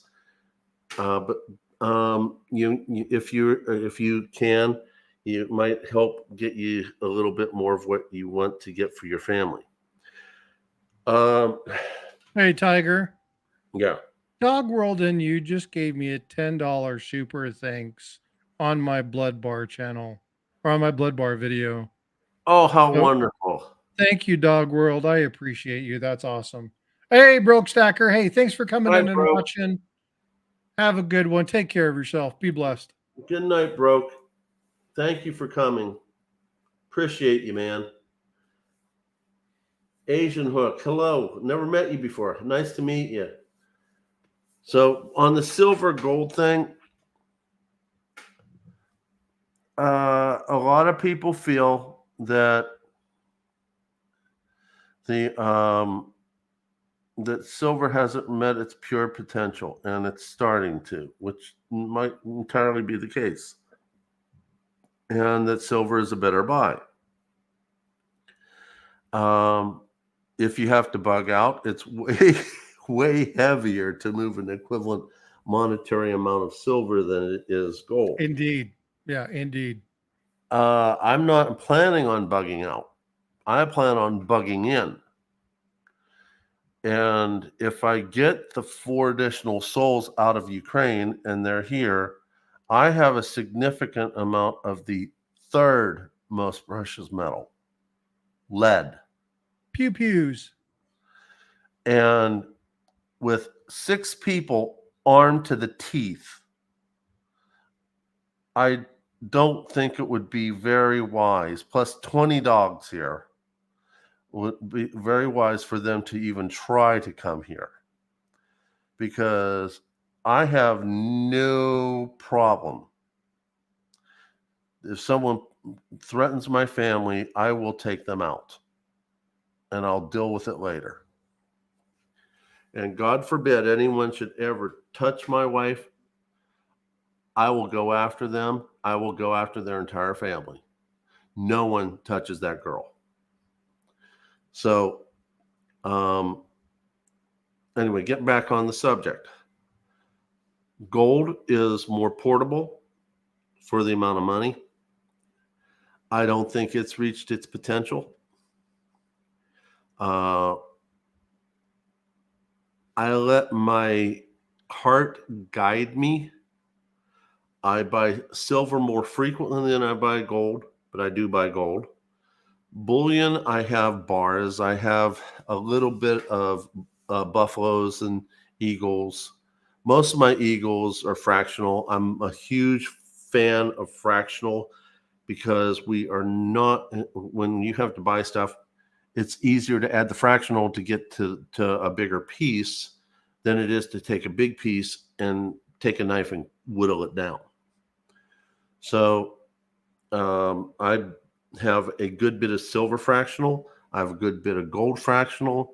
And as I've gotten more and more comfortable with the amount of fractional I had, then I started going to the bigger pieces, both for gold and for silver. Most of my American gold, this would make you very happy, Frosty. Most of my American gold is pre-33. And part of it's because of the numismatic potential for maintaining its value. But a large part of it is I just think it's prettier. And on top of it, it's the stuff my grandfather used to carry in his pocket. See, that it's the story behind this stuff that gets me. I am very much about the story of things, right? That's why I'm a numismatist. I enjoy the story. This is why you see things like the Redfield Horde, and this is why you see me talk about GSAs and what happened with that particular situation, because I like the story of things. Um, Being able to talk to, you guys know John Howe. I was a friend of John Howe before he passed, and being able to sit and talk to him about certain things and be able to hear what's going on. Now he died. Yeah, okay, he died. I understand that. He was hurting and he's not hurting anymore, but his stories now live on in me. So some of the things that he's experienced and some of the places that he's been, and some of the things that have happened, I'm about relationship. I'm about making sure that we connect those things. And silver and gold have a relationship. And if you listen to it, and watch what's going on with silver, watch what's going on with gold, pay attention to the relationship of things, it will speak to you. Right now, am I a self-proclaimed knowledge expert on silver and gold? Hell no. One of the questions that was asked was, is silver going to go, or is gold going to go up or down? Gold will correct, but it's not going to drop. As our economy starts to go down, the price of gold is going to follow inflation and it's going to go up. Right. And so the price of gold is, I expect it to come down? Yeah. So I'm looking at the 5-year chart and I'm seeing the floor, and I'm looking at the floor of where the ceiling used to be at about 2041, somewhere in that time frame. And I'm looking at kind of where the peaks are, 1967, 2044. So you draw a line across that. You basically look at where we're at. I think the new floor of silver is going to be about 2050. Honestly, or gold, excuse me, gold. I think the new floor for gold is going to be about 2050. So now, right now, we're sitting at 24 or something. Do I think it's going to correct? Do I think it's going to correct all the way back down to $20? No, or $2,000? No, but I think it will correct. We're going to see a little bit of a pullback, and then it'll either flatten or it'll continue going up. If it goes up and then flattens and then goes down, it's going to shoot through the roof. It's going to that next ceiling, and it's going to bolt. If it goes up and then flattens and then goes up and then goes down, then it's going to continue to drop. We're going to have a check, and then we'll see what happens. But do I know exactly what's going to happen? No, nobody does. Anybody tells you they do is lying to you. Anybody who has a good idea of, looking at trends, looking at history, every time something goes up, there's a pullback every time without fail. It's just how big. It could be minor, it could be major. When you look at, I'll go through a couple of these items real quick. I want to pull them up just to kind of talk to you about them. I'm not going to pull them up on screen, but if you look back in August of 2020, gold sat around 2044. And then by September 1st, it was back down around 1939. So we had come down, again, $50. But again, when you cruise all the way into March 2015, it had dropped down to 1700. May 2022, we hit our next peak right around that 2000 point. Again, 3 months later, we're down below the previous mark of 1700 to 1651. Then we had another jump. Each time the jump has gone up a little bit in value. So this next jump puts you around $20.58. So when you look at that next particular one, then it dropped. Now this drop didn't drop as much. This one stopped at about 1880, and that happened October 12th of 2023. So now we have this big inflationary jump. We have all these things. We have the Fed concerned about some stuff. We have market numbers, and we have different reports coming out indicating that we're in where we are. And we're looking at 2370 or 2404, somewhere in that range.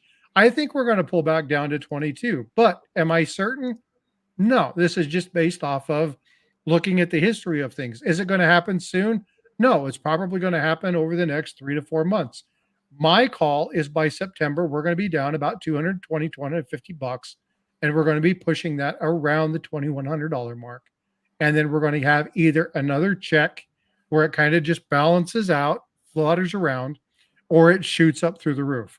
By November, December, January of 24 or 25, I think we're going to have a big pump up past 2,500. Now, do I know this for certain? Absolutely not. I'm basing off just of historical information, and based off of just my general understanding of kind of what we've seen in the past. Should you take Frosty's advice? And no, hell no. This is just my own personal call. I disagree. The reason is you have the Voldemort wand. But again, I don't tell the future. He has an ace up his sleeve, and he just showed it to us, the Voldemort wand. I'm not, again, I'm not, stacking isn't my thing, right? Gold, silver. But I understand investments well enough to make sure that I'm taken care of. I've got a little nest egg put aside, and, looking at stuff and being smart enough to know that, hey, you have to watch the patterns of things. Am I a financial expert? Hell no, not even close. You do not want me managing your finances. You do not want me choosing when to buy or when to sell for you. There are way smarter people that know how to do that stuff. I would send stuff to Surfer before I sent how you come to me, right? He works in the industry. He's got more of an insight to it, knows a lot more people in that regard. I would send you to Yankee or Seeker or somebody like that. They have more of an insight, more of an understanding. They know people who are more adept to it. Do I take my advice for it? No, I'm just telling you what my opinion is, right? And so I look at where I believe it's going to be. Now, if it happens, cool, right? If it doesn't, well, it was my guess. That was what I thought it was going to be. How have I been with my guesses lately? I don't know. I really don't go back and really monitor it that much. I have been monitoring the general trend. The general trend for gold is that it's keeping up with the price of inflation. And in that regard alone, if inflation continues to go up, gold is a damn good buy. Period. End of story. Exactly. And when I remember, because I'd started stacking in 2021 when I finally woke up. And, I've got YouTubes about my story, about my origin, including the channel face page introduction video, where when I started buying, if I remember correctly, gold was somewhere around $1,600, $1,700, $1,800. and now we're looking at $2,400 on spot price. And if I remember correctly, silver was approximately $18-ish for an ounce of silver, and now look what we're looking at. I really expect gold and silver to go up and down and up and down because that's what they do. Silver way more radically than gold, but there's a general trend on going up.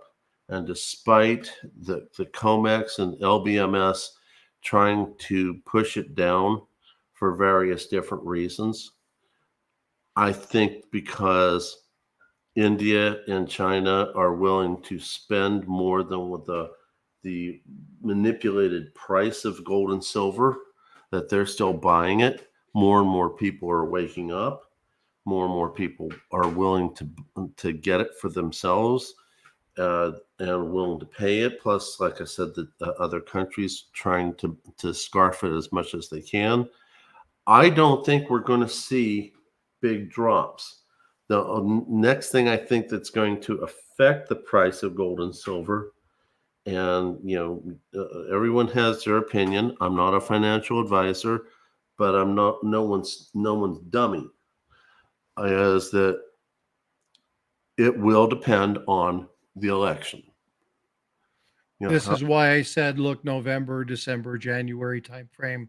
Okay, We're going to get a really good feel for what our economy is going to do over the next couple of years. I think that if Biden maintains in office, gold and silver are going to go up because he's going to continue to print. And he's going to continue to try to make us green in a time when we're not able to go green. The best green that we have is nuclear. And I get the impression they don't want to go that route. They wanted to go wind and solar and hydro and all that, which there's not enough of it. Our best green is nuclear, and we don't mine much of the uranium that needs to be mined. But if Trump gets in office, drill, baby, drill, quote unquote, and he's going to drill. He's going to go after the fossil fuels. That's what we need. It's what we need now. That's what we're capable of using now. We are not set up for green. Add on top of it, we have alienated our countries that we had good relationships with. Oh, we don't need as much as your oil right now because we're going to go green. Well, what do you think that's going to do about international relationships? Well, the U.S. isn't going to be buying as much of our oil, so Saudi Arabia is thinking we're not going to protect them. We're not going to keep to our treaty and that whole thing. I see a comment in here from Dan Root. What about Tesla coils? I think Tesla coils are an absolutely fantastic option, but they haven't been put together as much yet. I don't think we have enough push in that. I don't know if we have enough research. The research has been somewhat done, but it's been mothballed a lot. It's got to be unmothballed. In fact, if you watch on YouTube, the Tesla files, I've only been able to get season 1 and season 2 on YouTube. But if you look at the Tesla files, how much energy he was able to put out, and the newer scientists of current day are trying to, redo his studies and proven that all of his research was sound. Wardenclyffe Tower. I'm assuming you're talking about the tower that was out in Colorado, if I remember correctly. I think that was the one that was out in Colorado. The Tesla files was even trying to push the idea that the hotel that Tesla was in was made in such a way that it would be the next Tesla coil. I'm not sure if that's entirely true, but that's there. We could go completely green with Tesla coils. The question is, have we developed enough of an infrastructure to go ahead and push Tesla coils? I don't think we're there. I would love it if we're there. I have, yeah, he did do it without wires, and there's a lot of research in there, and I would love to be able to quote line and verse for you, Surfer, but I can tell you where you can find it. Go on YouTube, pull out the Tesla files. They talk about how the Earth and the atmosphere and how everything was interconnected. And if we could do that, we wouldn't need all this stuff. So but the problem is that's not where we're at. So solar is going to be good if you put it to your home. And I did a wonderful interview with Power Portable Solar, and I ask you to go look at that 3-part video where Ben from Powered Portable Solar, he can sell a person a complete system for a fraction of the stationary units. Plus, it is movable. Okay, and so if you did bug out, you can take it with you. I plan on doing the whole entire house with Powered Portable Solar.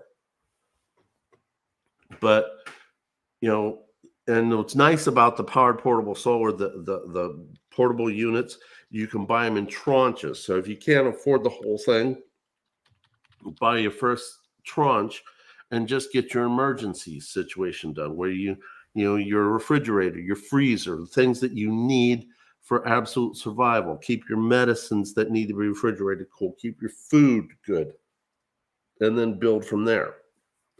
That's my goal number one. Then we'll eventually get to the entire house. But I would certainly encourage all of you to look into the 3-part video. Contact Ben at Powered Portable Solar. Oh, Frosty, thank you. You didn't need to do that. Thank you. You want me to take it back? I have no idea how you can take it back. Yeah, I'm just kidding. I'm just kidding. So L, JVL Santario, Philip DeBoer, Lisa Anderson, and Silver and Cigars got those. So thank you all. Yeah, it's the least I can do, bud. Thank you all for joining with memberships. So thanks for coming and hanging out in the stream. Which is really kind of where I want to go at with anyway. I want to get to a point where this channel is about stacking everything. But the most important thing that we need to stack, friends and family. Because that's who's going to take care of each other. Not just our community here, but your next door neighbor. Your friend down the street. We got to get to a point where we know our neighbors again. We're not at that point. But that's where I want to go with this channel. And it's one of the reasons why one of the hopes I have is to someday in the future head on out to Texas and meet up with Frosty and hang out. Amy just got the Tiger Club. Oh, welcome, Amy. Thank you for joining. Thank you, Amy. Yeah, no problem, Gary. They're not the only ones, but they're a good one who makes the LP generators. Who's that? Generic? Generic, yeah. Yeah. I have one. I have one at the house. But what happens if they shut off the fossil fuels to the Generac?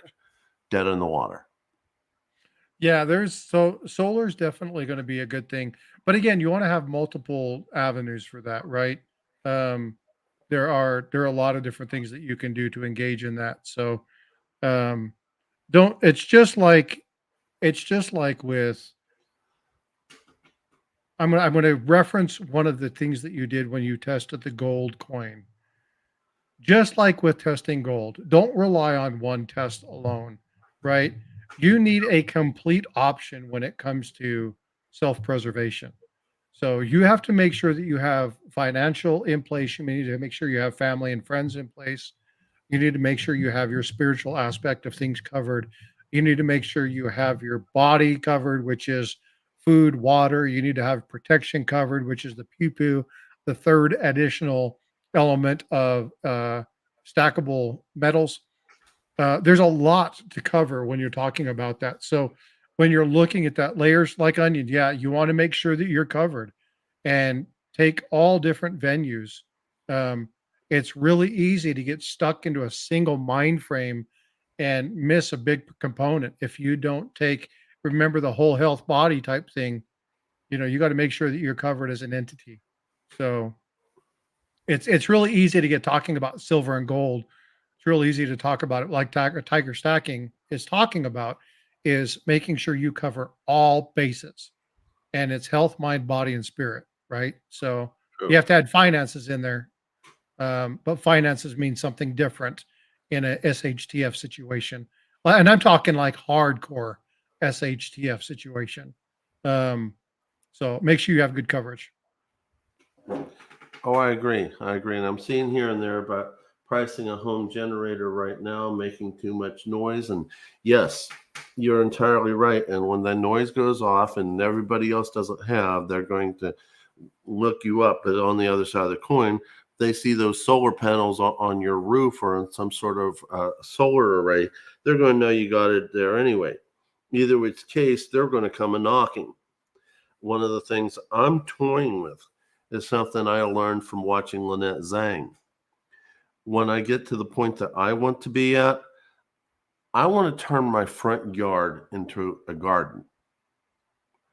Not so much for us, but so much for someone who's walking on by and them or their children don't have anything. They're hungry. Well, that's what that garden's for.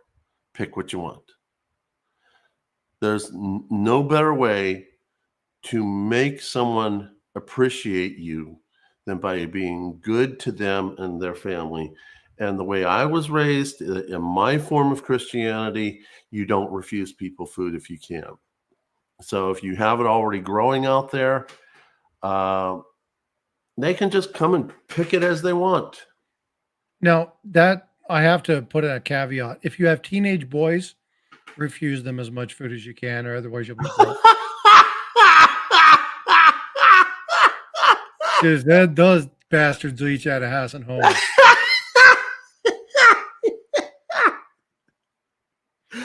Oh, we're going to I'm find joking, out. of course. I'm joking. I got two teenage boys at home, and they're good kids, but still, yeah, I have to joke about it.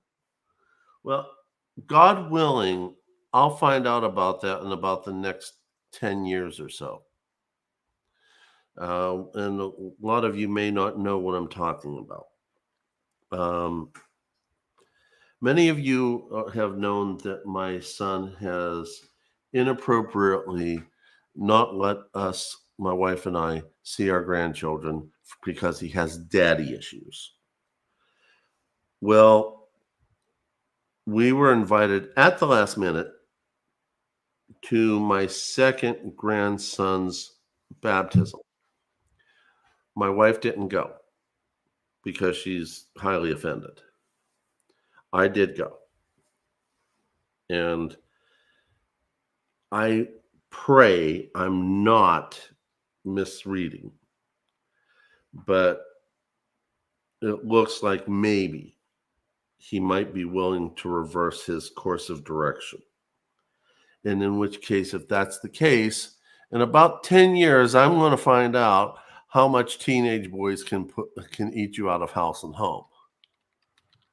So hopefully I will be in that position in about 10 years. So. I'm really glad that you were able to do that. I know that's weighed heavy on your heart over the last little while. So it is really good to be able to hear that you were able to go to the baptism and see your grandson. So that made my heart feel good. Yeah, and last night, because I didn't know what to do for a a baptismal present, and because I walked into the garage to take care of something, I looked at something that uh, thank you, JV. By the way, I love JV. He put a video out mentioning the banter I had with Yankee, and he wasn't sure if it was real or not. So I let him know that it's not quite so real, maybe. All joking aside, it is just banter. But ever since then, I've been kind of tickled with JV ever since. So thank you for the super chat, JV.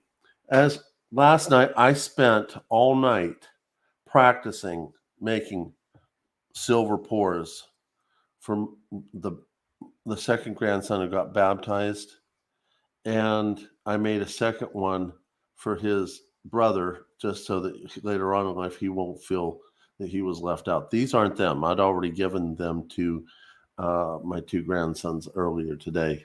They turned out pretty good.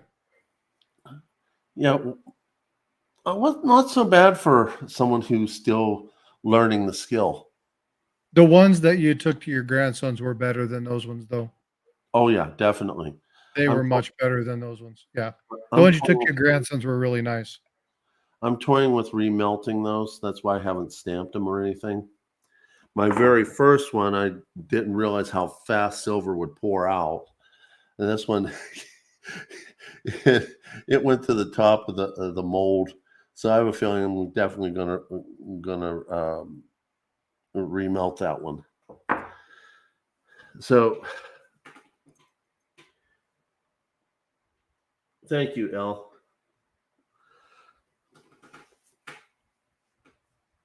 So what all do you want to know about this story about the blood bar? Have we covered everything for you? It's been a fun discussion. It's been an excellent research project, especially with a partner. It's been a lot of fun. I appreciate you allowing me to join you on this escapade. It was fun to be able to be asked to look into some of that stuff. Have a good night, JV. Night, But JB. it was fun. This was a fun project to be able to kind of dig into that, look at the legality behind it, and put that video out. Hey guys, if you haven't seen the videos, please go check those out. Again, you can go watch Tigers first; it'll take you directly into mine, and then you can watch that. Yeah, and And again, I really, really, really can't say it strongly enough. Please look at Frosty's version of it. It really pulls it all together very, very nicely. Mine's kind of, introduces the subject and why this got researched. But honestly, Frosty did a bang up job on thanks, pulling Tiger. it together. I mean, when I saw what he was putting together, it's like, oh my Lord, I did not know it was quite that involved. He did an amazing job. He's an amazing researcher. Thanks, Tiger. I appreciate that, bud. And as I'm monitoring your channel on this video, I can't ask enough. Please look at both stories and please look at his, because you will really appreciate the two stories together will do much more on this story than I've ever seen any other YouTuber do on the blood bar story. If you guys want more information on it, let me know. I'll be more than happy to post a secondary video on it. I just skimmed the surface. I didn't want to go too deep because I figured we would lose people. honestly. So I just hit some of the high points. There's a lot about, and I'll read you something to kind of explain what I'm talking about. Now, I had a buddy of mine reach out. Let me grab this document. I got to open it up real quick. So having lived in Utah, I had a buddy of mine reach in and grab the legal file. So I'm going to read kind of real quick what he said on this, that the biggest action in 1985 was the plaintiffs filing action seeking declaratory judgment from non-liability to the United States in reference to the EPA cleanup. So again, the big component of this was the lack at FRS, Film Recovery Services, of following EPA standards. So there's a lot of the mistake that, so there's a lot of talk about, well, it was the LDS church and it was all this other stuff. And there were a lot of things about what's going on. And there's all this stuff. And this guy was a criminal and he was a crook. And it's not true. It's not true. The secondary company that BR MacKay had, the contract-based company that did the recovery services, just didn't store their stuff properly. They didn't do their stuff correctly. They ignored warnings of people.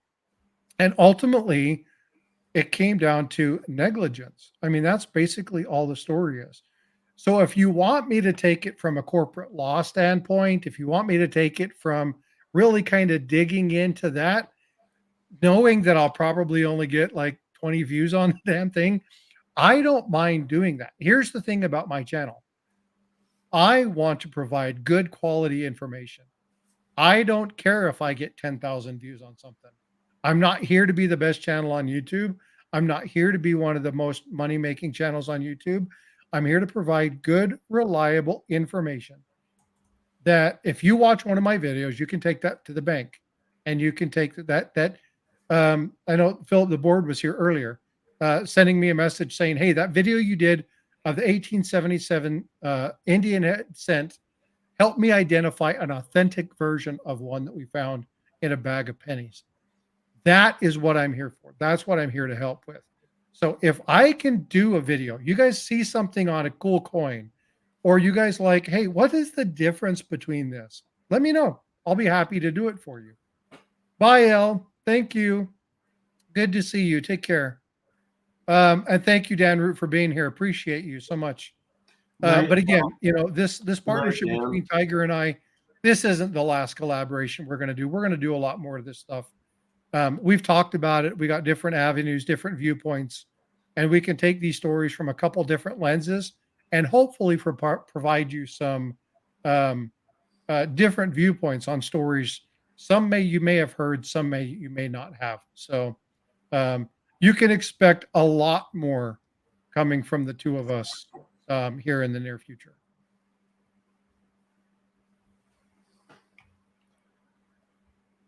Frosty, JV, who are these people? Ah, Stuart's got jokes. Tiger, did we lose you? No. I'm pulling up I've already pulled up your channel to ask people to subscribe to you. I'm just now giving them the link to your video. So, folks, I know most of the people in here probably already subscribed. Oh, that's so nice, El. Did you see what El just said? Tiger and you should have a separate YouTube channel together like Yankee and Silver Dragons. So I think that's cool. I think that would be a lot of fun. We could take it from the stack collector kind of viewpoint and look at different things. And but again, I don't want to copy Silver Bros. I definitely don't want to do that. No, but we can. I don't want to replicate what somebody has. What I would like to do is, it's important that stackers understand numismatic value of things. And it's important that collectors understand that there are ways to find good silver deals by understanding the community of stackers. So I think that we could benefit the community by doing things like, hey, Tiger, we have a roll of Morgan dollars. I've got the sheet. Let's do a video. Let's do this discussion. Let's go through these things and let's talk about the different varieties that might be in here. And hopefully we can find something that's really cool. Like when we were looking through these and we found the mercury dime inside of this. One dime paid for half the tube. One dime paid for half the tube. So if you're stacking for weight and you have that in there, how much are you potentially throwing away? Right. So these are the things helping people understand some of the numismatic value and stuff in stacking. I think it'd be good from that end. And then from my community coming in, Tiger can help with understanding things like how to prep. How do you prep? How do you safeguard yourself? What is good finance? What is a good process? I absolutely think that we could do that. And I think that it would be good. I think a lot of times what happens is now Tiger and I would need one thing. And Tiger and I have discussed this. I'm not going to say it out loud because it's something for him and I. But Tiger and I need one thing. And when we identify the one thing, we're looking for it. When we find it, it'll take our channels to that next level. Quality, we're getting Tiger spun up to where he needs to be. Not a problem there. He's helping me with doing stuff like this, better naming and better capturing of stuff like that. And so together, are we going to be huge channels? Probably not. Are we worried about that? Not really.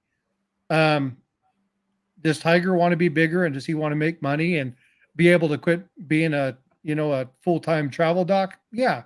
Is he going to get that, him and I working together? Probably not. But we never know if we don't try. So I'm glad that you say that. Tiger and I have kind of hammered that out a little bit, talked about the potential for it. And, there are people in the chat who really understand, and they may be gone already, but really understand YouTube and the algorithm, what you need to look for and how to engage and how to get people into your channels. And we're not good at that. We need to find that. But I'll be honest with you, if we just stick as being good and integrity, providing good quality information, real and true information, not panicky, not conspiracy, none of that crazy crap, then I think we'll do well. But I appreciate you saying that because I think that's really cool. Now, does that mean that I can't, talk about chips being in Silver Eagle Type 2s? Or maybe a tracker in the Type 2 monster boxes? Oh, shit. 365 already beat me to that. Yeah, so there's that dude's a nut. Metal Matt, thank you for being in here. Appreciate that. Yeah, okay, sounds good, Stacking Surfer. But yeah, there's some fun stuff. But yeah, that that dude, I swear to God. I'll be honest with you. Okay, this is my personal opinion. Frosty's opinion. You ready? Take a pen that doesn't work and write this down. Hopefully somebody gets that joke. Most people don't laugh when I say that. The guy is either certifiable or a genius. And I'll tell you that I think he's found a way to get people to share him out by acting an idiot. And I'll tell you right now, you'll never, I don't mind having fun and being whatever, but I want to be a man of moral integrity and I want to be a man of my word and known as somebody who provided good, solid information. I don't want to be the clown. And this dude's a clown. I won't watch him. I won't mention his name. I won't talk about his products. I won't mention a video. I will not support him. So if you want to, it's up to you. But as a person with integrity, I will not support this clown. So I won't talk about it. Can I support him if I get to wear my tinfoil hat? Okay, so there's difference making fun of people, but I won't ever tell his channel. I won't ever call out a specific video.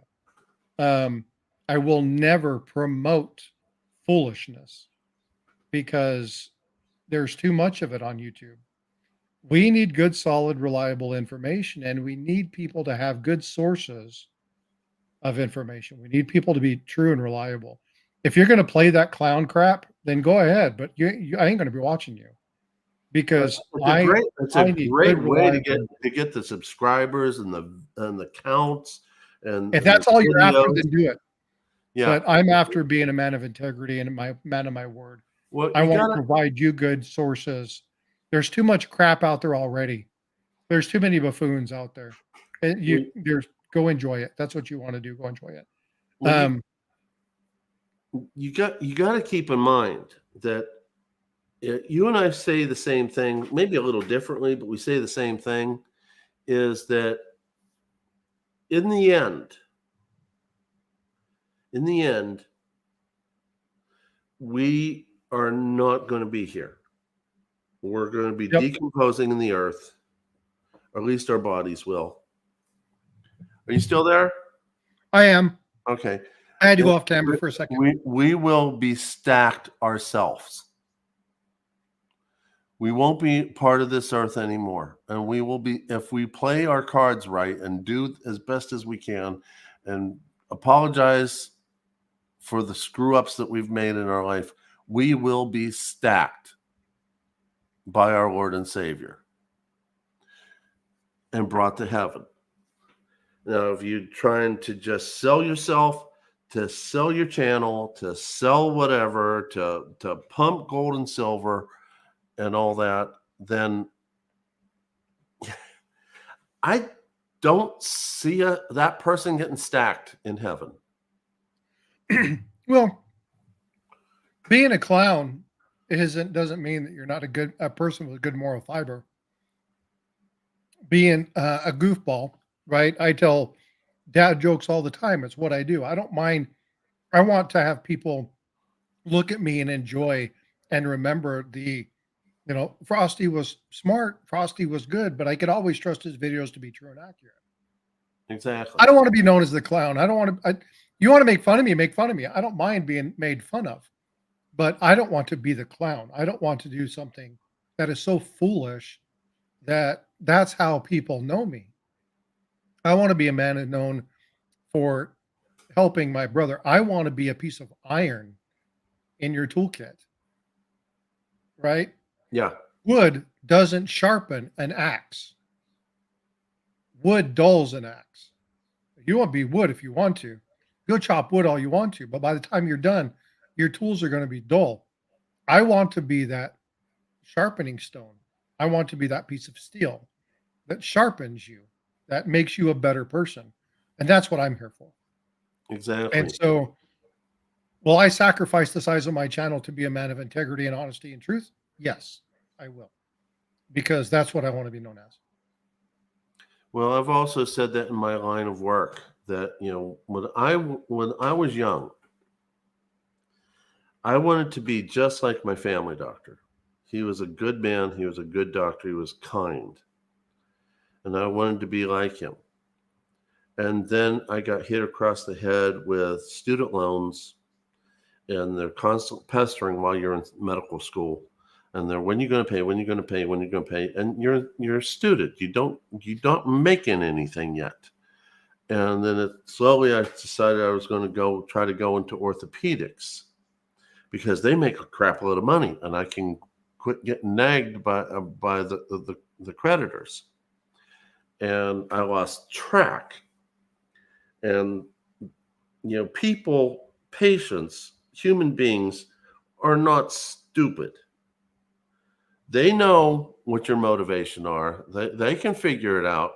So if your motivation is about money, it gets around, and it gets around quick. And then when I realized what was going on, I had to take and pull hard on the reins, and I had to really think hard. And I thought hard about that we're supposed to be here to serve God, not the other way around.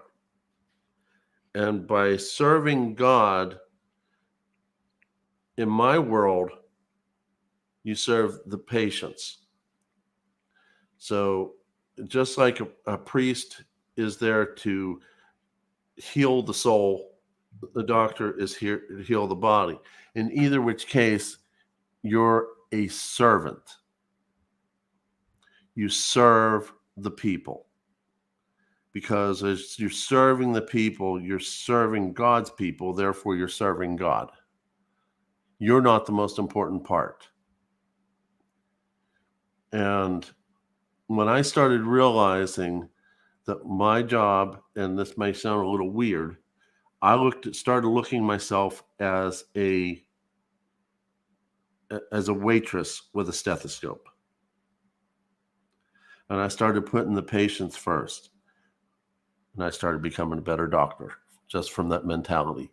So when you're talking about wanting to be the sharpening stone, wanting to be the tool in the tool chest, that's when I realized I was just a tool from God to take care of his people. That's when I started becoming a better doctor. So I agree with what you said. I just wanted to put that piece in there.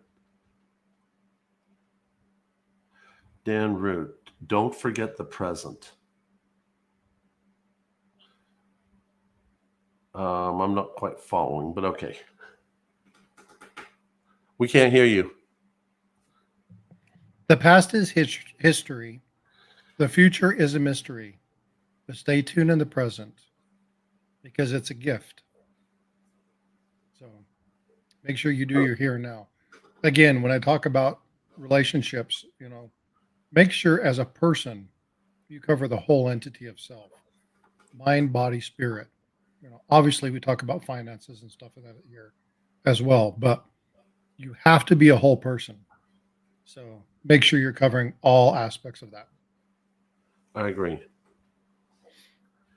Well, Tiger, shall we wrap this up? Let everybody Yes, we go. shall. We've been out here for 2 hours. Thank you so much for joining 2 us. hours We and 12 definitely minutes. appreciate you. Thank all of you for coming. And I can't say it enough. Please, you will not regret what I'm suggesting. Watch both videos, especially Frosty. Especially Tigers. Yeah. Yeah. Screw up. Especially Tigers. That wasn't a Freudian slip. That was just a straight screw up. That was a Freudian slip, brother. No, I'm just kidding. It's not. No, it's not.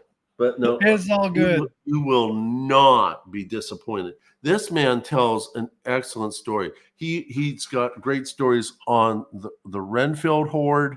He's got great stories on the GSAs. I've got another one coming out on a Swedish called Haverskatten. It's on the Haver Horde and the Haver Ring. That's a cool one. You guys like big gold? That'll be interesting. You guys will like that one. Yeah. So. I asked him one time, I said, how many Horde stories are there? And he said, loads of them. Hey, Bait the Hook raid. We got Bait the Hook folks coming in. What's going on, Passion? Welcome. How you doing? Mike, good to see you. Welcome. So, but please go subs to Frosty. You will learn a lot, even if you don't like numismatics. He's the only numismatist that. Don't be swearing in front of me, dude. Oh, I didn't think I was, but he said if you don't like numismatics. Oh, okay. Let me finish. But even if you don't like numismatics, he's the only numismatist that I actually can watch without falling asleep. You said that correctly. Good job.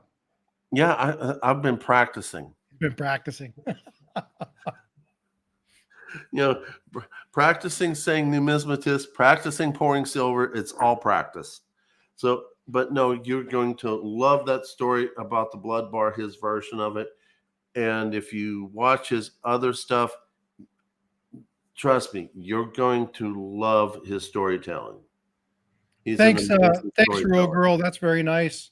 And Mike, I've got something else that's going in here, courtesies of Tiger. I opened it live. We'll be putting that in here shortly. Oh, awesome. So Can't I wait got to some see that. type coins too. So Awesome. But we are at almost 2 hours and 15 minutes. And I think people need to go ahead and enjoy their families, or maybe go to the next live stream or whatever they wish to do. I know that I have yet another video to edit. Hey, Passion. So, thank you all for coming. Thank you, Frosty, for yet again being my wingman. oh, you got it, brother. So, and I'll take Elle's. I think we both will take Elle's suggestion into advisement, which I think might not be a bad idea. But we'll just do our thing. So metal detecting NC and I are now kindred spirits. He just mentioned my favorite designer, which is Gobrecht. He said a Gobrecht dollar is on my bucket list. You and me both, bud. You and me both. However, Go ahead. Tiger has one. Oh, you talking about the Seated Liberty? Seated Liberty, the trade dollar. Yeah. Oh, yeah. You talking about the I trade think he has dollar? two. You have two of them, right? Oh, the trade dollars? Yeah. I got them right behind me. Hold on. Let me look. Yeah, I think he's got two of them. Is this what you're talking about? I think this is what you're talking about. They could be other versions of this. Oh, you have the trade dollar already. You're talking about the other one. I got you. The yeah, those are good looking. Yeah, I couldn't believe I got them. Remember when I first showed them to you, you weren't so thrilled with the one in the this one here, because you said it was damaged, until I told you this was a chop mark. Well, I couldn't see it. It looked like it was damaged. Yeah. And then you showed it to me close up and it was a chop mark, which is pretty cool. Yeah. And this is in my teaching stack, so I can teach my grandchildren about the way money used to be. So maybe, just maybe, I can teach them how to protect themselves financially when, we're long gone. Hey, Gary, have a good one. Go check out that email if you haven't already. And let's connect. I think you'll like the request I have of you. Okay. All right, folks. Well, thank you so much. I mean, I can't tell you how much I appreciate you guys coming in and hanging out with us, and also supporting Tiger. Again, let's get him to that 4,000 hour mark. We're pretty close. We've got probably knocked out a good 100 hours in this stream today. So let's continue to press and let's get him to that mark. Thank you all very much. And for those of you who were asking, on side note, those of you who were asking, I do plan to make a lot more pours to put them up for auction in the future, but I need to have more time. But that's a horse of a different color for another night. So thank you very much all for coming. Thank you, Frosty, again for being my wingman. Good night, everyone. Be well, all. Tiger Stacker out.